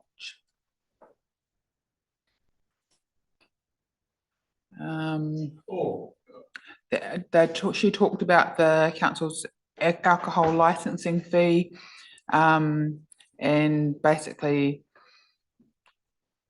meaning that the council and ultimately ratepayers will continue to subsidise these activities. So I think that they were, I'm just trying to remember what the angle on that was.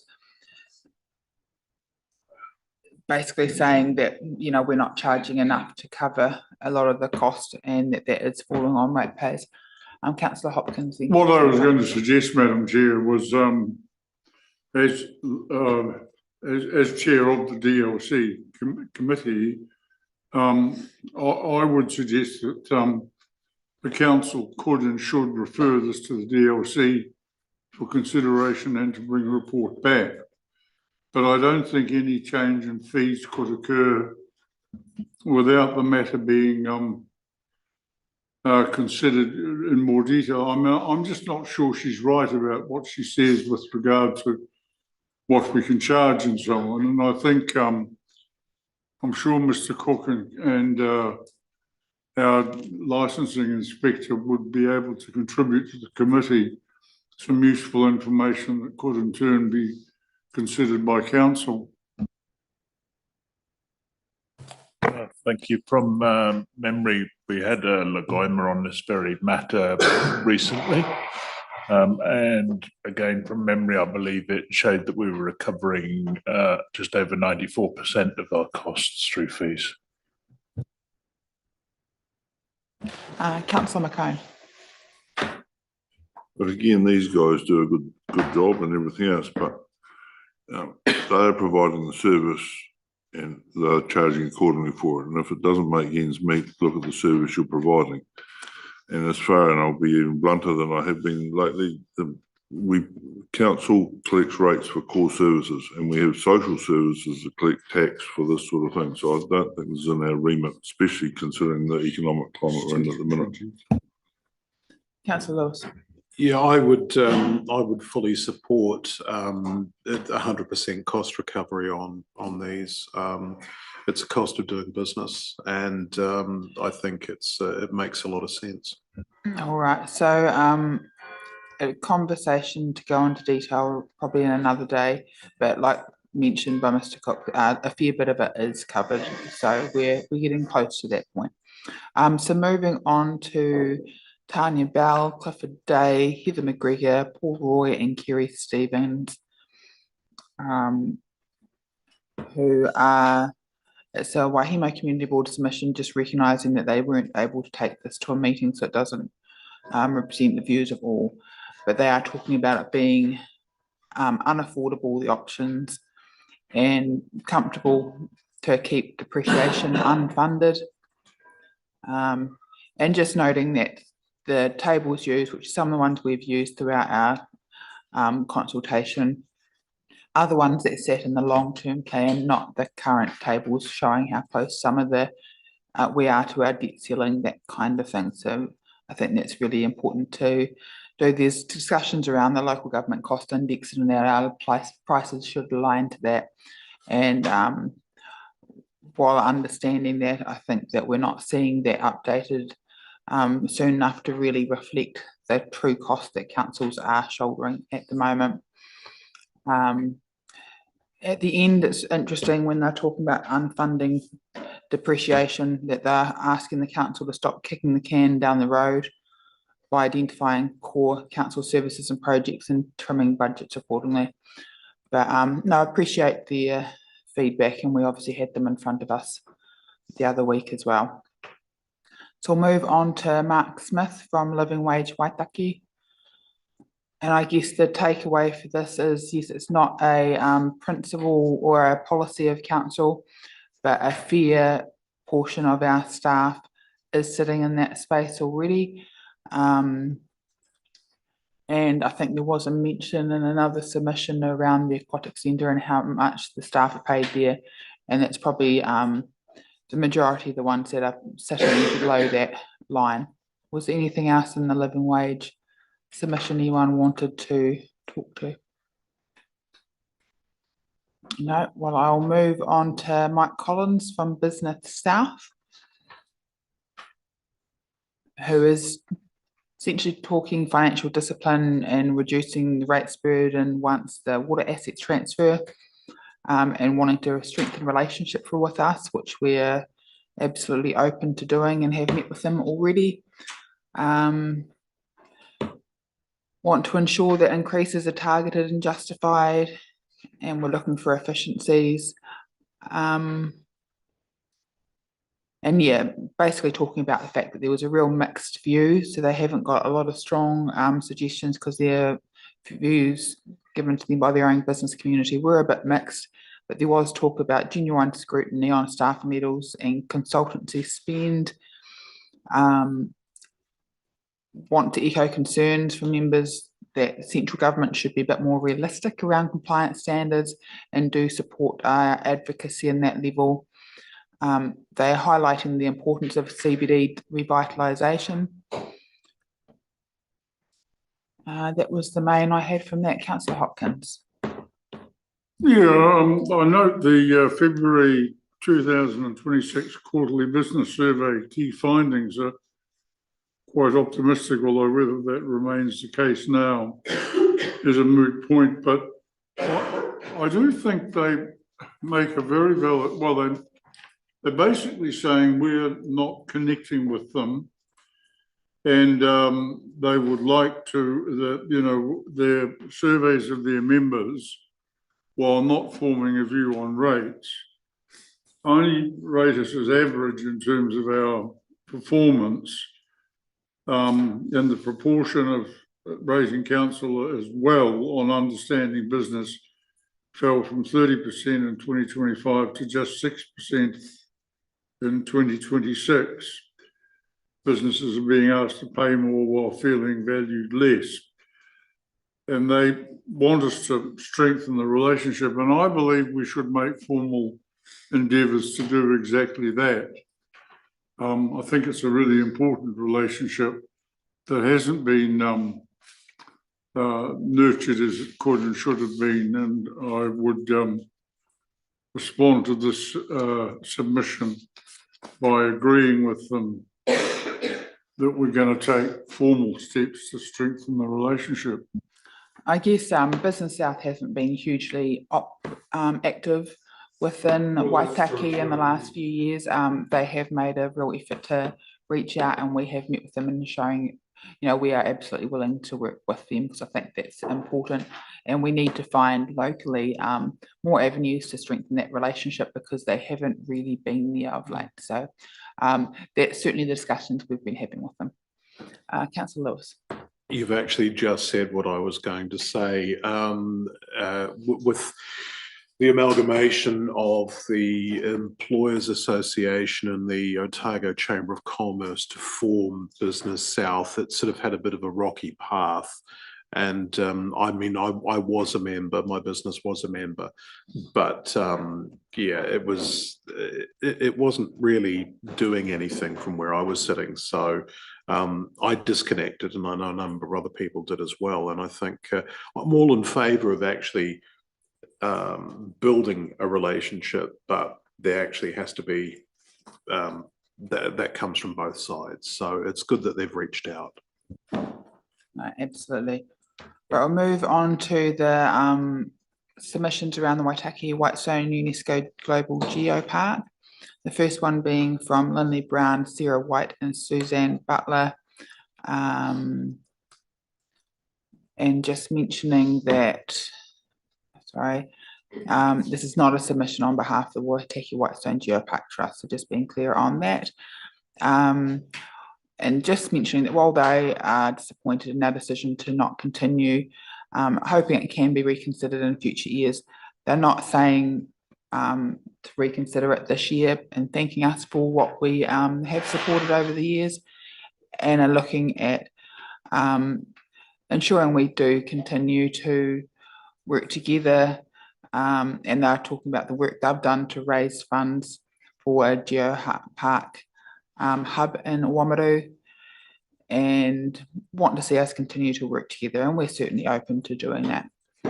Is there any other comments on that submission, councillors?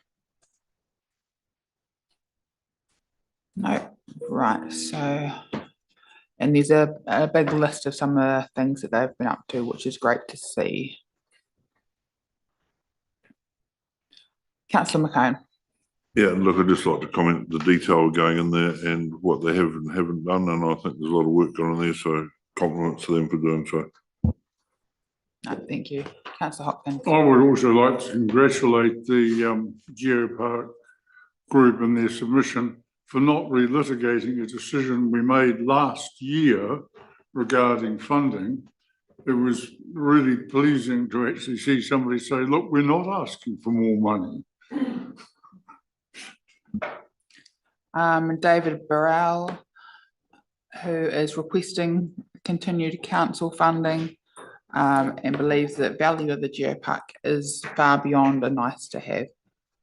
Was there anything in that submission anyone else wanted to raise?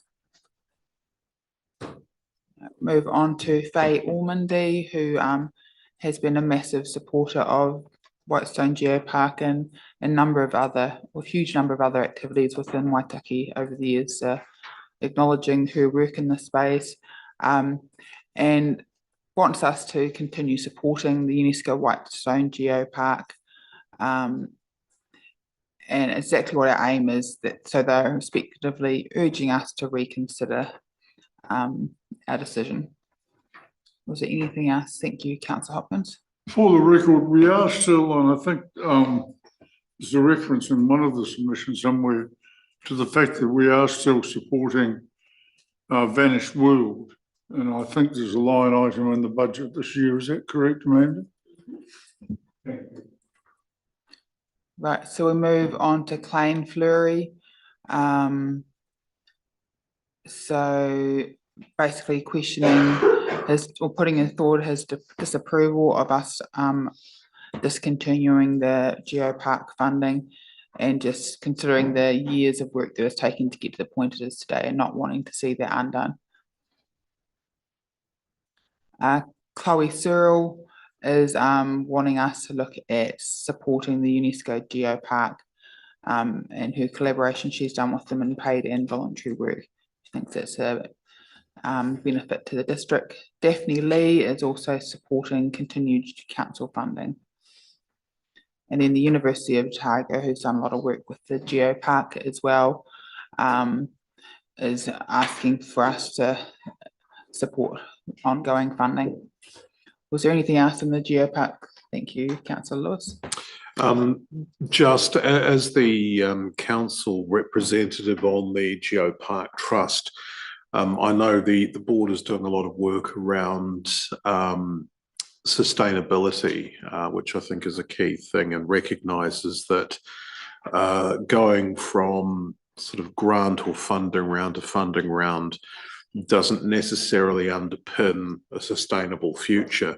So there is a lot of work being done on that. And I'm, through my part of it, encouraging that to continue, also looking at opportunities as to how the story of the global geopark, the UNESCO accredited geopark, can be told more holistically and actually pinpoint on a few areas of significance, which broadly bring in an acknowledgement and understanding of what it's all about. The redevelopment work that's being done at Vanished World, which is now part of the same group, is well and truly underway, and that's due to open very soon. And again, there's quite a number of visitors there that go through, and I think that'll only increase. One of the other things, of course, that is a huge benefit, and I would like to see more work done in that space, is the education space around it. It's huge opportunities there. Geogastronomy we've talked about in the past, and I see there's a huge benefit to it. However, there's definitely a recognition that things do need to change there. So yeah, that's just a bit of a background level from my side of things as far as the trustee of council appointed on the Geopark Trust. Thank you, Councillor Wilson, and thank you for your time on that, Councillor Holden. Yeah, thanks, Dan. And I thought it would be good in the future, once our calendars are a bit more clear, if the Vanished World could be invited back just to let us know how they're getting on. And that's a good idea. I guess just touching on that, there is an amazing group of people that keep that trust alive, and while we're not looking to fund them this year, do absolutely support and look for ways that we can partner to help in other ways. But I think sometimes we just need to revisit whether something's working and look for a more sustainable option moving forward. So now we are moving on to, there's a number of submissions around the grain store gallery. The first one being Donna Demente's one, who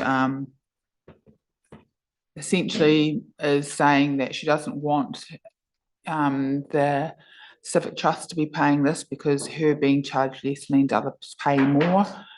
She is looking for $6,300 per annum from her rent increases to be covered by council.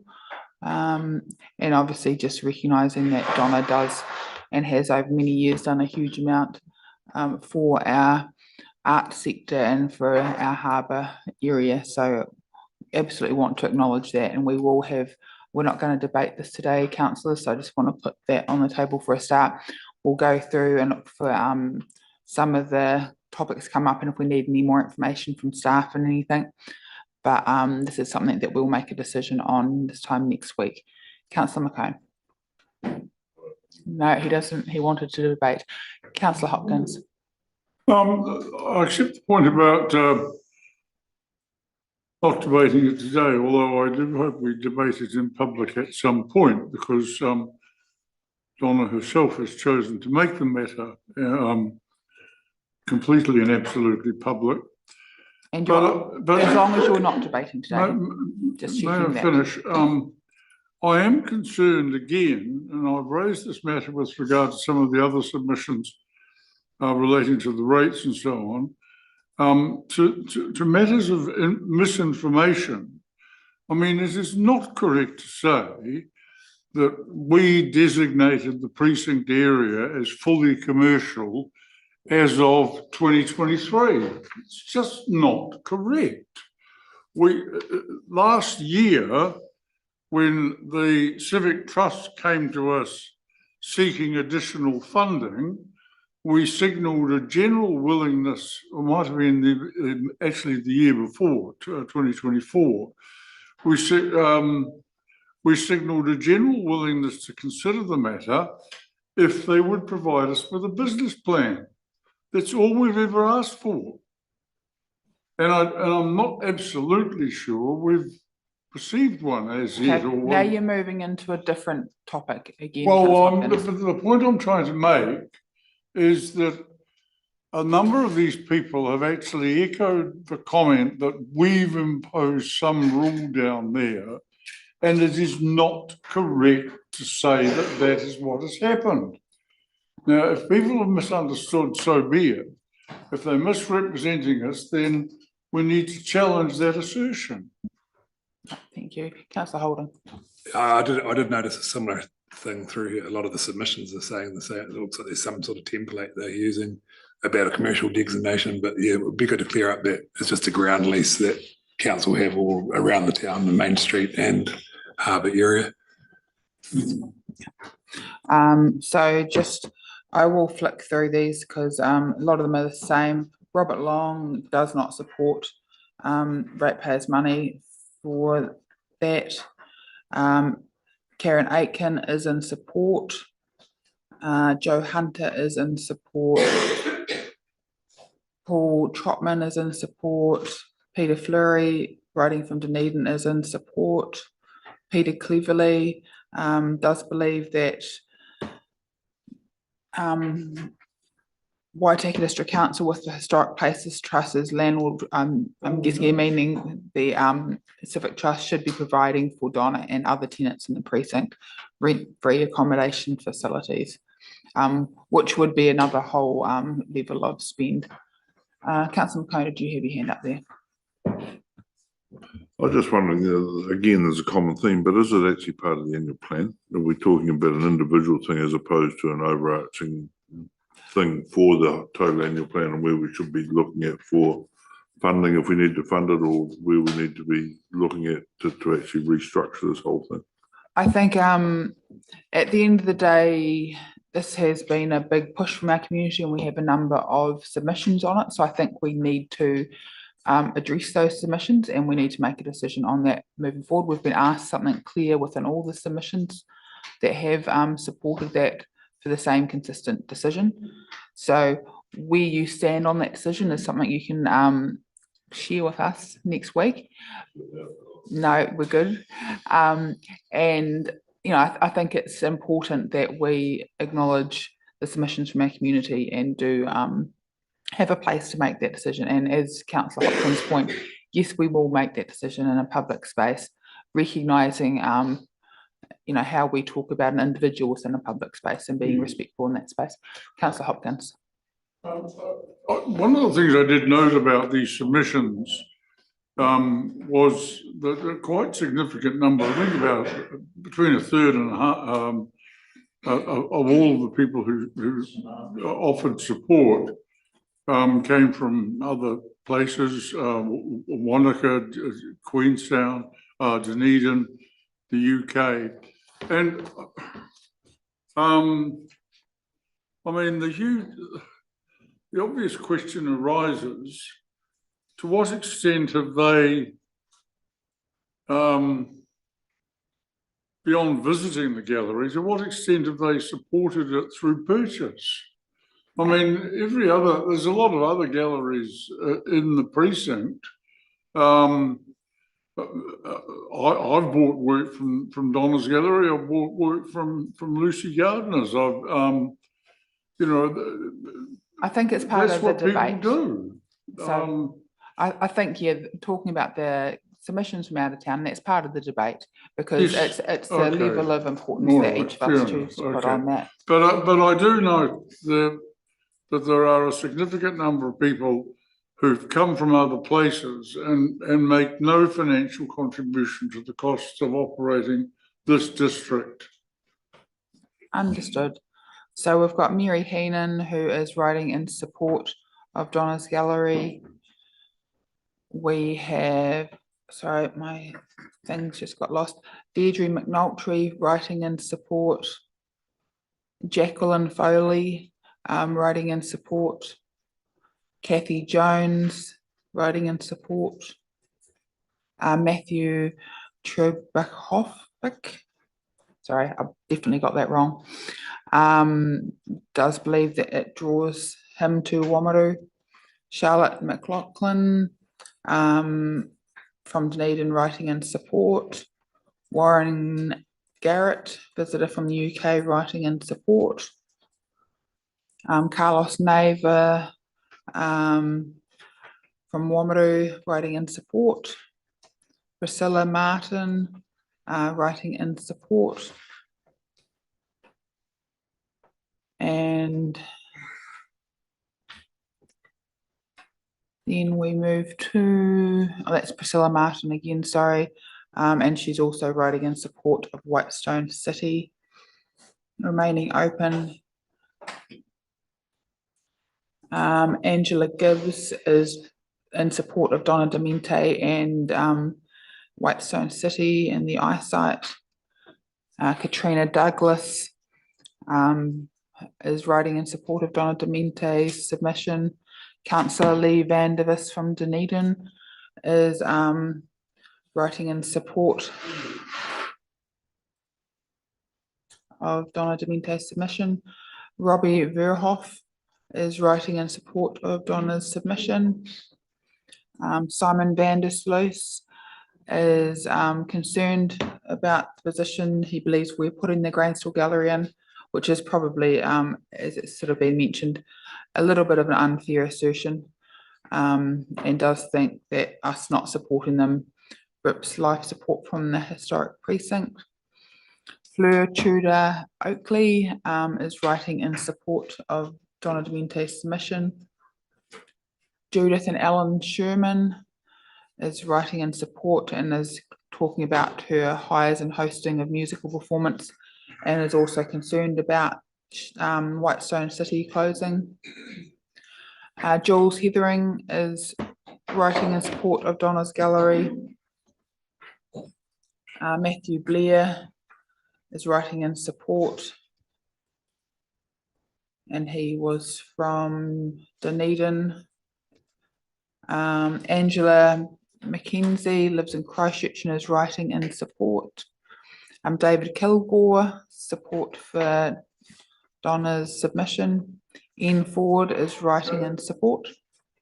Could we just let David Kilgore know that I'm absolutely certain that the planning rules we have relating to the precinct will ensure that we will not be sticking a big burger joint there at all. I'd appreciate him being appraised of this actual fact. Thank you for your clarification there, Councillor Hopkins. Ian Ford is writing in support of Donna's submission. Ewan McRae from Clutha District is writing in support of Donna's submission. Heather Matchin believes she has an international reputation and we should be supporting Donna's submission. Samara Kraskoff from Wamaru is writing in support of Donna's submission. Susan Caden down there, immersive experience inspiring, and she is an arts teacher and she's writing in support. Tanya Ribbons is writing in support of Donna's submission. Melissa Pronk is a regular visitor and is writing in support. She's from Wamaru. Has questioned whether or not there could be something like an artist in residence opportunity there. Robin Brighouse is writing in support of Donna's submission from Wanaka. Derek Smith, a Kakanui resident, is writing in support of Donna's submission. McLean Barker from Kakanui is writing in support of Donna's submission. And just makes the point that's made in a couple of them that she's made a substantial amount of regular rent over 2 decades. I guess it has been, and it's probably just being aware that it's been a regular amount that hasn't risen over that 2 decades, which is probably the crux of the issue here. Councillor Schlack. I was going to wait until we get to the end of all these supports, but I just want to make this point. I think this is an historic problem whereby rent has been kept too low when it was first introduced, and probably more to the point in following years after that. The only point that I want to make here is Donna is not alone in this.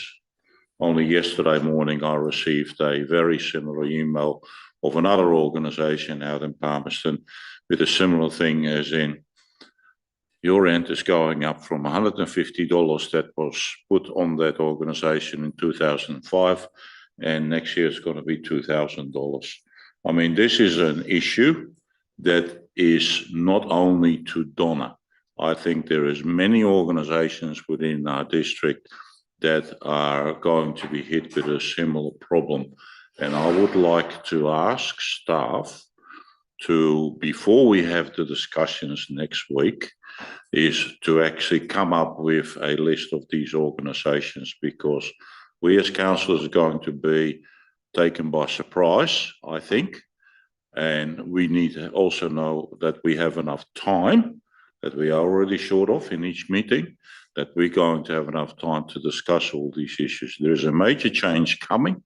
It's not only restricted to Donna or an organisation in Palmerston, it is throughout the whole district. We need to know where these type of organisations sit in that space, similar to what Donna is in. Mr. Hope. Sorry, we can't provide that by next week. And to a lot of these organisations have very long-term leases that have very extended review periods. So they gain the advantage of infrequent reviews. I know you're probably talking about a 21-year lease where the fee is fixed for those 21-year periods, and we're only allowed to review it at the end of that 21-year period. So there's no opportunity to move the rent or the lease cost in that period. I know we've got some that go out to 35 years. So we won't be able to get that information by the time you're talking about, and B, that all of these are basically increases as proposed in the lease that the tenants have. So they do gain significant advantage with those long-term leases.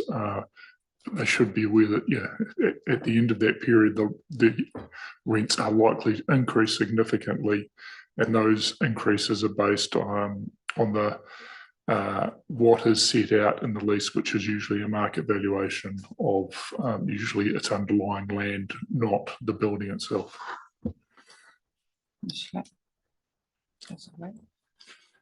I take your point, Mr. Hope, but just for example, the case of the organisation in Palmerston had a rent review done over every 5 years. They started in 2005.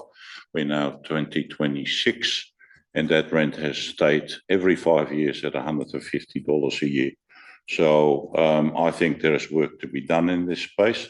And I, for one, really want to know before we land on an annual plan is where else, because basically we are in a situation where the whole of the districts and all of the district ratepayers are subsidising certain individuals or a certain organisation. And I believe as councillors, as elected members, we are entitled to know where all this money is going and whether these issues can be addressed. So I take your point. There is long-term leases. I'm well aware of that. We can learn from that space, as in next time we do a long-term lease, just make sure that we don't put a rent there that's going to stay there at some ridiculous amount, or even if it is not a ridiculous amount, but fixed over the long term. So that's a lesson to be learned. But for those organizations that are out there and basically are being supported by the rest of the ratepayers in the whole of the districts, I think we're entitled to know. I understand what you're saying there, but there's two things at play here. First of all, the Donna Demento estate case, we haven't increased our ground rent since 2023. A number of the tenants at the harbour have had regular rent increases, and haven't been just one that's just exited. We have regular rent increases every time your contract comes up, and they have had increases across time. There is one that hasn't, and that's the one that's under discussion now. That's not a council thing. That is a decision that's been made by the trust over 20 plus years that they are now revisiting. That's not a council decision. It's outside of our decision making when they do their rent increases. And it's just that because that negotiation hasn't gone all that well, we've got it in front of us as a group of councillors. When it comes to other things, I guess it's that we need to look what our policies are in that space. And when we're setting what our policy directions are and what we expect for people to get back, that's the side of things. When it comes to the level of detail you're looking for, I understand you wanting it, but I don't think in the next week that that's our highest priority to get that information to us, because we're asking for a lot in the next week and we've got a huge amount of other things going on. So I think there needs to be some realism in what you're asking for, and it's a different conversation to the one at play right now. Well, if I may, I think I fully understand that what I'm brought up as an example with a 5-year rent review that is now since 2005 stayed at $150, that does not apply for every organization that is being supported. However, for those that have the ability to review, I think we should know. And I stay with that, I stick with it. The other thing is I'm very concerned about is a precedent that we might set for one organization that basically going to flow onto other organizations. So I still like to retain my position. I'd like to know what other organizations are supported that should not be supported by the whole of the district. Amanda, did you want to touch on that? I have just flicked an email to the property team and I'll try and find out as soon as possible. It may not be my next week, but just to understand, on one hand, any other examples of significant rent increases happening this year, because those letters have kind of just gone out recently and will apply from 1 July. So she'll know if there's any other significant increases this year. And also if we can get some sort of indication of, as a whole, what is the level of subsidisation that the council applies to these rental increases. We'll try to get as soon as possible. Yeah, I get what you're trying to achieve, and I want to support that, but I just want to have timeframes that are achievable in that, because it's probably quite a level of detail that's behind that, because I think we're a landlord across a number of areas. Councillor Lewis. If I may, I fully take that on board, and I appreciate what Ms. Nichols has just said, and that's so an action I fully support.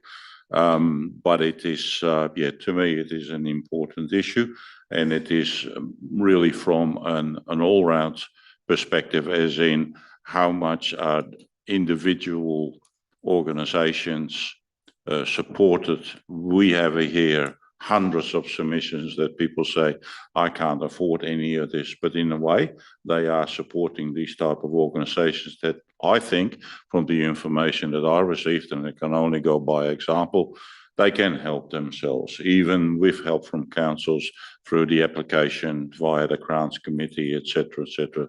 And the same actually goes for Donna as well. So yeah, I would really appreciate this. I appreciated the action that Ms. Nichols has taken. Thank you, Councillor Lewis.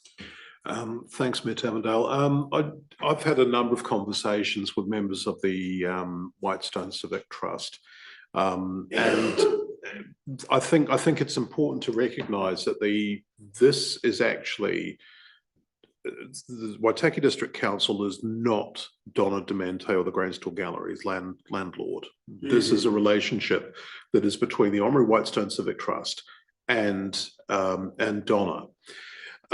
Excuse me. The comment about for fully commercial designation being the reason behind this is not actually correct. In conversations that I've had with members of the board of the Civic Trust, they recognise the fact that in order to carry out their core duty, which is for the preservation and redevelopment and utilisation of buildings going forward, they need to actually be sustainable. They need to cover their costs and put some more in the kitty in order to actually do that development and maintain the future of it.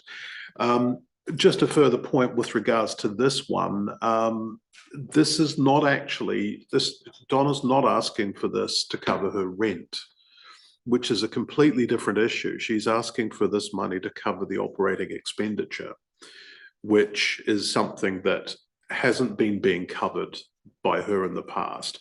So I think there are a few different things at play here, but I just want to make it absolutely clear if there seems to be some misconception that the council is the landlord down there. That is not the case. It is with the Whitestone Civic Trust. All right, we are delving into the debate space and I've got two more councillors wanting to speak. We are running very short of time. I will take both of you, but I want you to be very mindful of time. I'm Councillor McCone, then Councillor Hopkins. Yeah, I'd just like to go back to what Paul stated as far as the long-term leases go. Perhaps we're actually creating the problem. Perhaps why aren't our leases 5+5 with the right renewal in between, so you don't get these sudden shocks and jolts? And I'm putting in mind that, if you get a 21-year lease, in the last 10 years, we've seen the demise of checkbooks, postage stamps, everything else. A lot changes so quickly. We're actually in a situation where things are changing. I wouldn't say daily, but they're almost monthly. And I think perhaps we should step up and actually get up with the 21st century as well. So perhaps we could solve a lot of these problems by changing some of our own systems.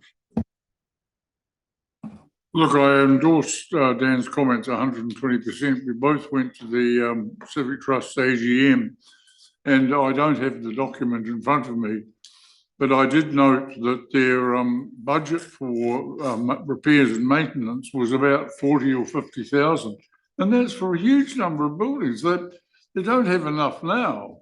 Beyond that, I don't think we've ever set commercial rents as part of annual plans, and to actually isolate one rent increase, which hasn't been brought to our attention other than by Councillor Franz, is, I think, just inappropriate. I'm sorry, but I do, and I wouldn't sanction pursuing that matter unless and until we hear from the tenants and from perhaps the community board. And to actually expedite time, can we please tell Kevin and Annette Broadhurst, who are the next submitters, that we, the council, are not rating the gallery and Donna out of existence. Thank you, and I'm not sure if you're in the same place I am in the booklet or not. I was currently still sitting on Susan Wilson from Gore. I will flip back into this going through. That's all right. Michelle Bufoy, who's from Oamaru, also supporting Donna's submission. Brenda Lydiard from Auckland supporting Donna's submission. Chris Johnson from Ashburton supporting Donna's submission. Kevin and Annette Broadhurst, there we are, we're up to where you're at. Basically supporting, in an ideal world would be supporting her submission and not rating her out of existence. And again, you've touched on that, Councillor Hopkins. David Kahn, Waamaru, supporting Donna's submission. And now we move into the Whitestone City submissions. We are going to get a bit shorter time, so I'm going to race through these because there's a lot of points that are much the same, and we will get a chance to debate this next week. So Caroline Lewis noting we have the other 2 pages in her submission as well. 148 letters and emails attached.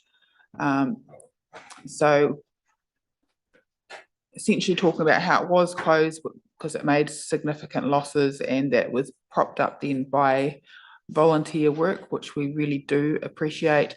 Then council went on to support them in the eyesight provision side of things, and that's what the money was for, was the eyesight side of things rather than the Whitestone City side of things. So just probably clarifying that was the original intention.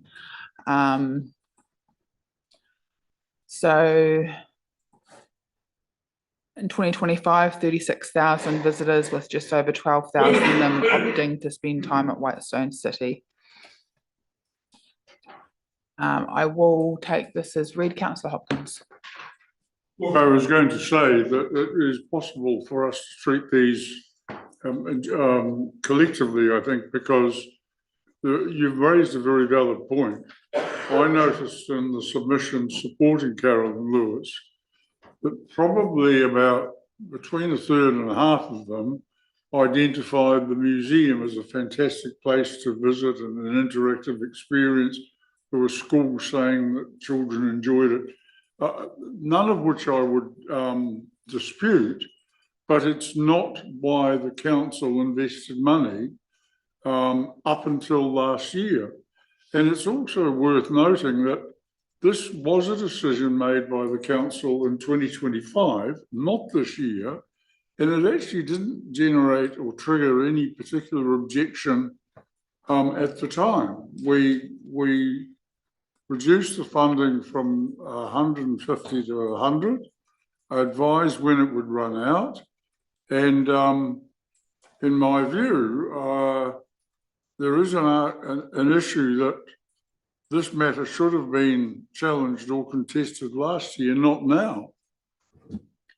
Yeah, and I guess like there's a few other ones where the funding cut, we're on the rubber hits the road now, where it actually affects the organisation in question. So we don't as such have to have that in front of us, but I think it's really important, especially with the level of submissions that we have from the community, that we discuss it and debate it next week. Councillor McCone, you're not debating it now, are you?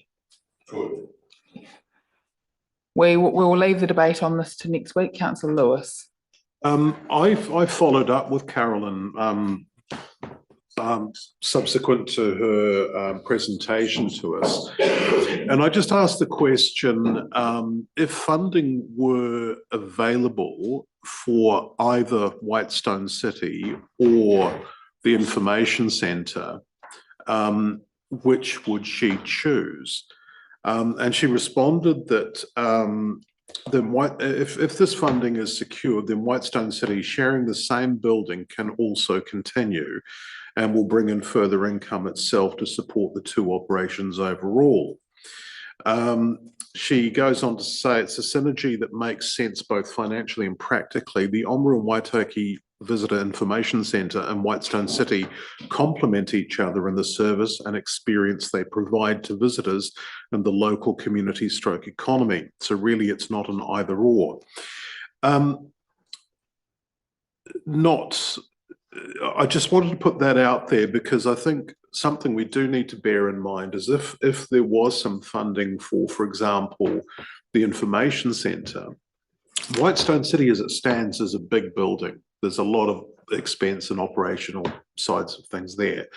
There's potential for the Information Centre part of it to be in, for example, the Penguin Colony, potentially HQ here, the library, the event centre, for there to be some more information for there, which actually are more touch points for our community. Okay, Councillor Lewis, we are getting into the debate space and I do not have time. I appreciate that. All I was going to say was that I think it's important that we actually are able to disseminate the decouple that which the letters of support, are they going to one or the other, which is more important from those submissions? Understand. Councillor McCone, are we going to debate more? Because I have about 15 minutes up my sleeve at the moment. No, just clarity. Who owns Whitestone City and the building and the contents inside it? And is there any debt on it? And I'd just like to congratulate Caroline for the amount of effort she's put in there and the people who are supporting the submissions, and perhaps as a funding source for some of those people of support. Thank you, Councillor McCone. The building is owned by the Civic Trust. A fair bit of the content was transferred to the Civic Trust. There is some that's borrowed that belongs to certain members of the community that can go out there. And I believe that some of the deficits have basically been covered by the Whitestone Civic Trust, which is what they're sort of saying they can't afford to do anymore. Right, I'm not going to go through all the letters of support, but I will just read the names of where they come from through quickly because I think it is important. So in the accommodation providers, Bella Vista, Oamaru, Mariner Suites, Midway Motels, Colonial Lodge, Alpine Motel, Old Schoolhouse, Enfield, Pennyburn, and ex-Waitaki Tourism Association, Posh Towel, formerly the Vicarage, Managing Director of Bella Vista, Top 10 Holiday, Oamaru Top 10 Holiday Park, an accommodation provider, and the Vicarage.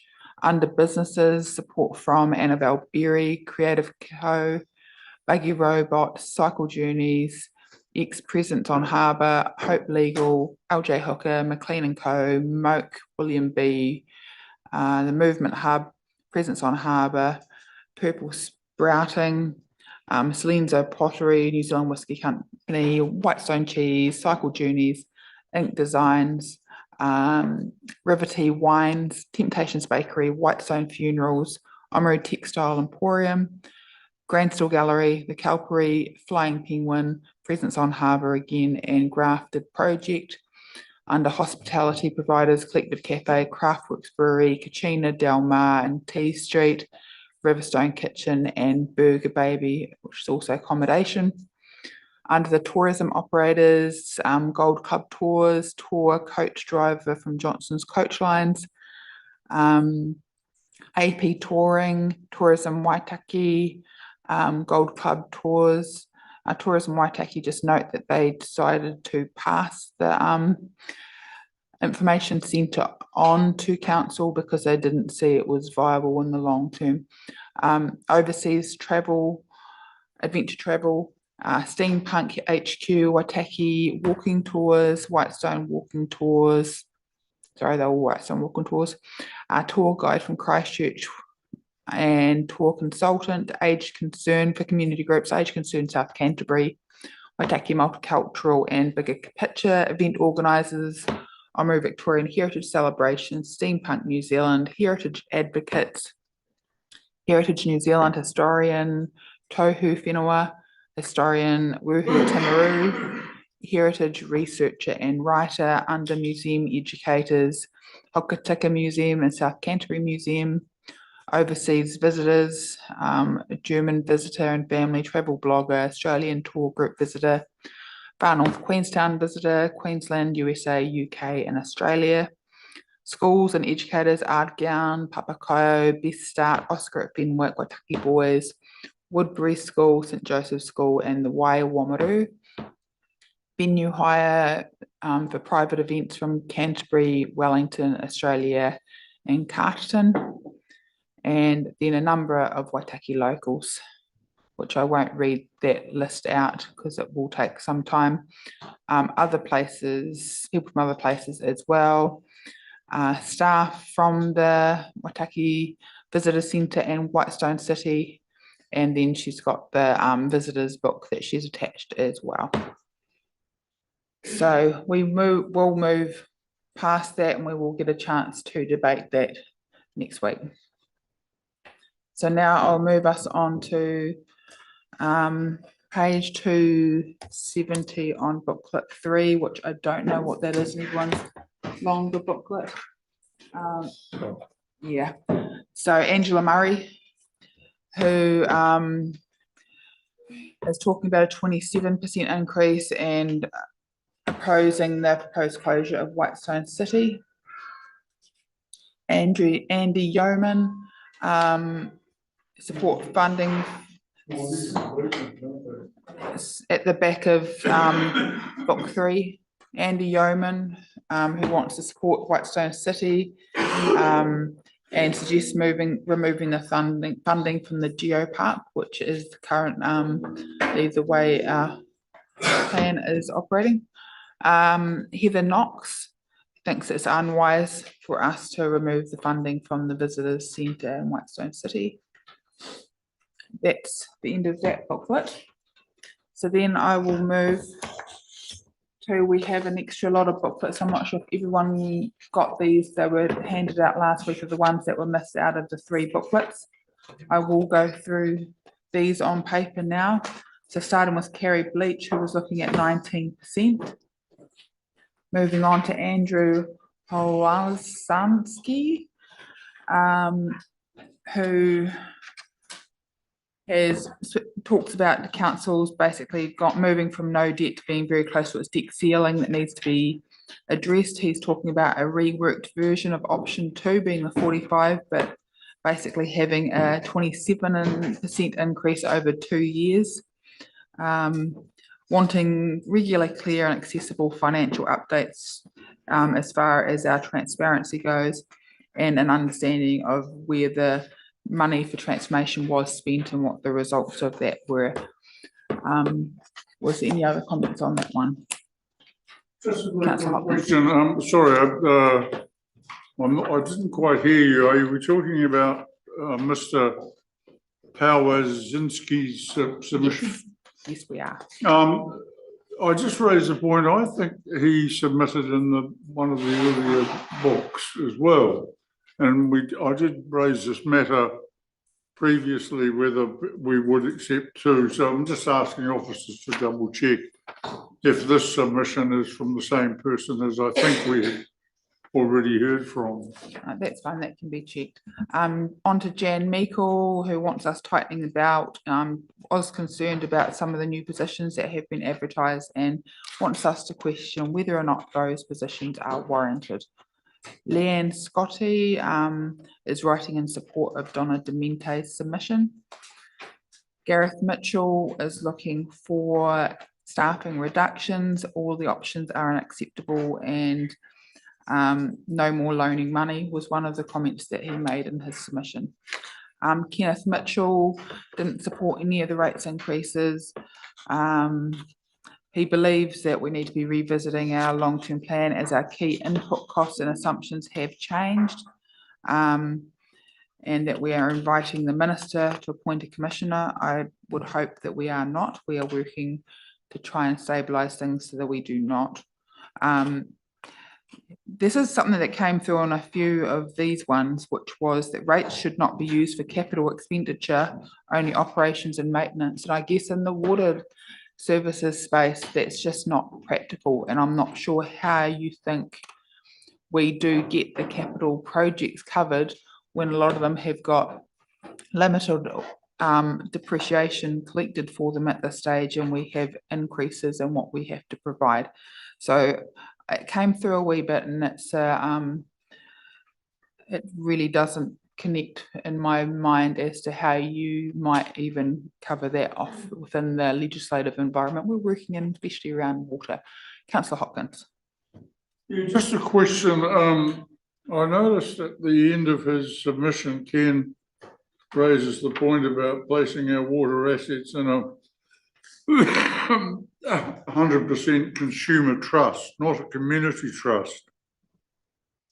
I suspect that's now too late, but and also I think it was in terms of the recommendations we had from others like DIA, it was the least preferred option, and Parliament has made it more difficult for such trusts to borrow money and so forth. What is officers' view on that notion of having 100% consumer trust? Yeah, it was one of the options that was allowed in the legislation that was examined very early on. But as you said, the government basically almost eliminated that option by saying it had to be a trust that's solely focused on water, so it removed the ability to combine it with something else. And that, yeah, that there wouldn't be any of the borrowing advantages that were allowed for CCOs. I guess just touching on this one as well, where he mentions that depreciation should cover the expenses for, I guess he's saying capital expenditure, and in the same hand, we're also unfunding a fair bit of our depreciation. So I guess it just doesn't quite work and line up the suggestions that are being made there.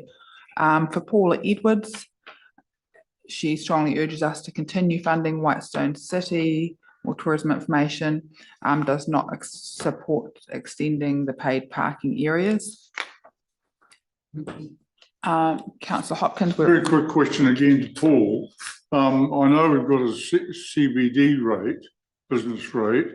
I presume we could actually have a precinct rate, because I did notice an awful lot of the submissions in support of Whitestone City said how valuable it was for the precinct and the street. So would a precinct rate be legally possible? Yes, it would be if you established it through a long-term plan and consulted on establishing a new targeted rate. The Oamaru business rate does extend into the precinct. Thanks. And just that Paula Edwards, her option was option 2, 27% increase. Alistair Kennedy is wondering why ratepayers pay for the art gallery when it was government funded and public fundraising. So essentially the capital cost of that project were fundraised and through government funding as well. The ongoing actual running of the art gallery, as it has been for many, many years, is covered by rates. Less anything that can be collected along the way around hires and that kind of thing.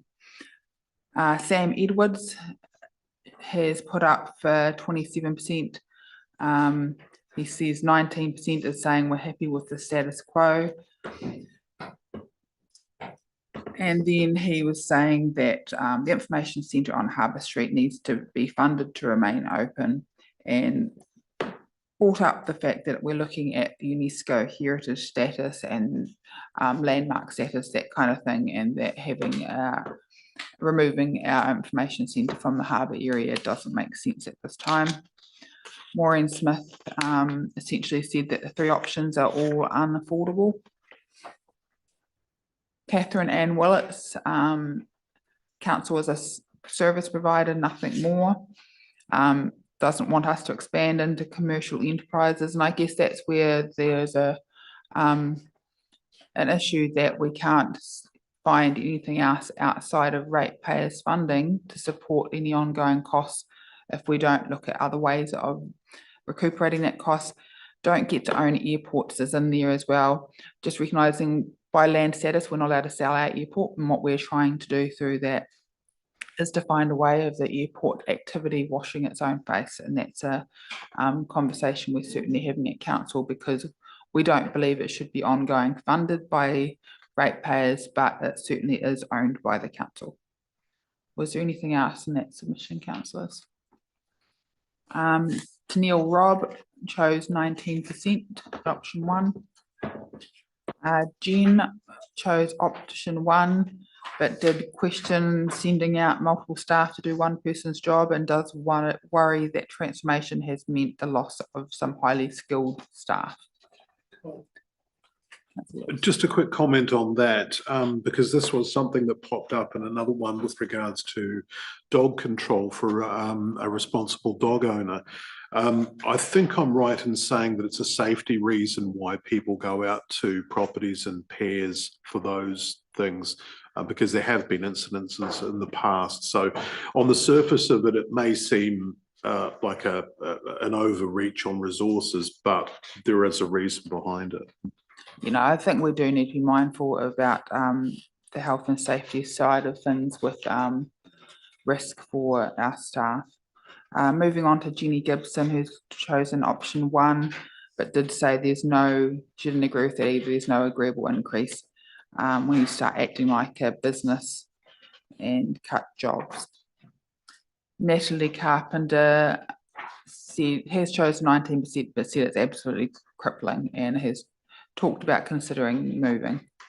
Ryan Carpenter has also said that the increases are too high, and essentially it's distressing for people in the region. It's putting people who are already under pressure under more pressure. Caroline Thowning is calling, she's put 27% up there, but is calling for major cuts in spending, reduction in staff number, but does say that depreciation money should be set aside, no more kicking it down the road, and that rates must be spread evenly across wards. Joel Green can't afford to pay his rates as he is, doesn't want us handing out cash to staff. I don't think we can do a lot of cash, but I take the point that he's wanting us to control costs in the staffing area and to reduce to a reasonable number. Damien McNamara is looking, sorry, Councillor Hopkins. I'd like us to challenge the assertion there that we employ 2 to 3 times the amount of staff as compared to the council. And just a question, what are these fancy robot toilets? I don't believe that we, well, yeah, I don't believe we have any, do we? Thank you. Does anyone know what he's I wonder if talking he's about? talking Wacker White. I don't know. No, I mean, the only possible ones are, I think they're the Excellent or the toilets that were installed up opposite the new world, where the cleaning is automated rather than needing to be done by a person. I think that's as close as we have to a robot. Mon Dieu. We're actually saving money. Thank you. Damien McNamara is talking option 3, the 45%, stump up the debt and get it sorted now. Again, that's not going to be a massive chunk away on the debt, but appreciate what he's trying to achieve there. Annalie Mackay sees that the pros increases are unrealistic for householders, and when frustrated that basic issues in their neighbourhoods they don't believe are being correctly addressed. Council should improve core services and reduce unnecessary spending. Sandra Winder wants us to look to the future. She's put 27% as an option. Does question how we've managed things funds over the years, but rather than trying to blame people, we need to basically fix the problem. Daniel Pauly, do better, stop wasting money. Gary Malvina was wanting a 0% rates increase while still delivering basic services and essentially cut costs and reduce staff numbers. Luke Perry, none of the options are acceptable. He is struggling with things as they are, believes there's overstaffing and asking for a huge amount of money for depreciation and believes that can wait. Wants us to go to central government and just say no. He does talk about Wayne Brown standing up for central government. I'd say Wayne Brown probably has a little bit more pulling power than potentially I do, not that I don't try. Didn't like the decision to, I guess he's got rip up and destroy Beach Road. Short-sighted and not pushing for 2 lanes on the Kakanoi Bridge. A number of things, fair to say Luke's not a big fan at the moment. Councillor Hopkins. Well, yeah, I was going to say that I think we should advise Luke that we were told that the having it as a 2-lane bridge would have doubled or more the cost of the bridge, and we decided on his behalf and others not to spend that those millions of dollars. But the other thing that I did want to ask about here, Paul, his arguments or his comments about his rates don't seem to me to gel. When we moved here, my rates were just over 300 a week, and that includes free water, free connections, roadside mowing and curbside rubbish. My current rates before any increase are suddenly around 3.5 and we get no services. I can't. Yeah, I'd probably rather not comment on an individual ratepayer's property in the Yeah. public meeting.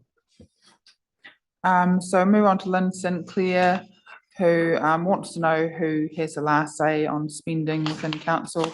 I guess it's the setting of the budget sits with councillors, and also questioning how much aquatic centre staff are paid.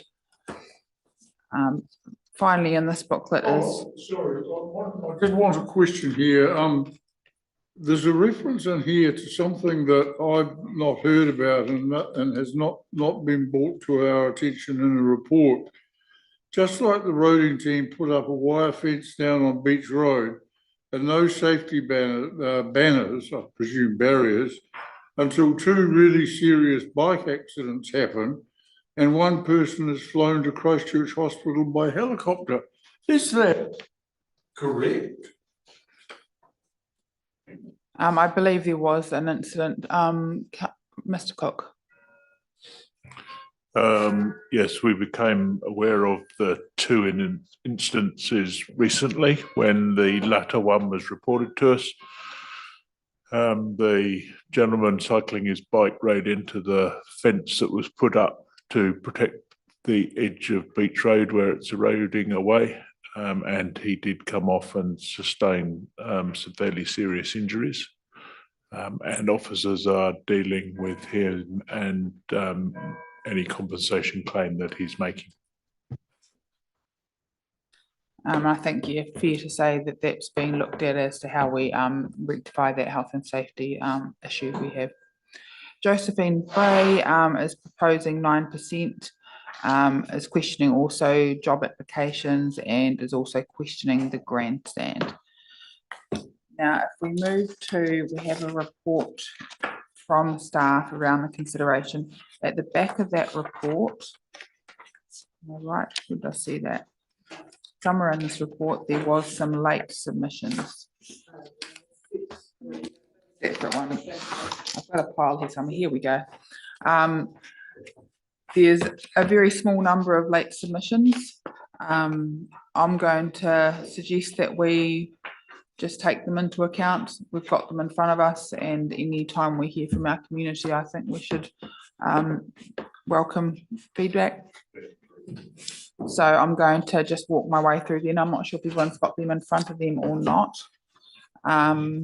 The first one being from Colin Murray, who was devastated to hear of the huge budget deficit last year, is opposed to the suggested rises, is considering that any increases should be under 10% and looking for ways for us to reduce our operating costs.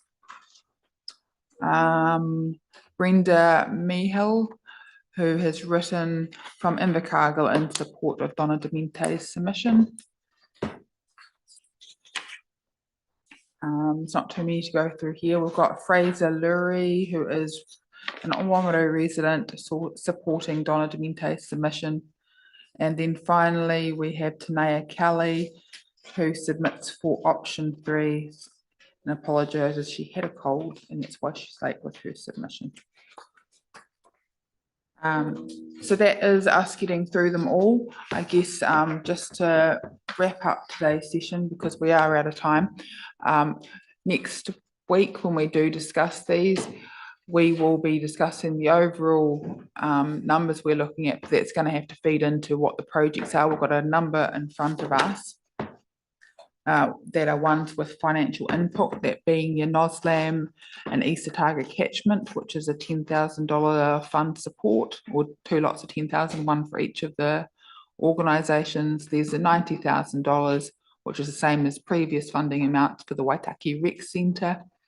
There is submissions from Donna Demente for $6,300 per annum for Grainstall Gallery. Then there is the Waitaki Visitor Information Centre submissions, which is asking for $150,000.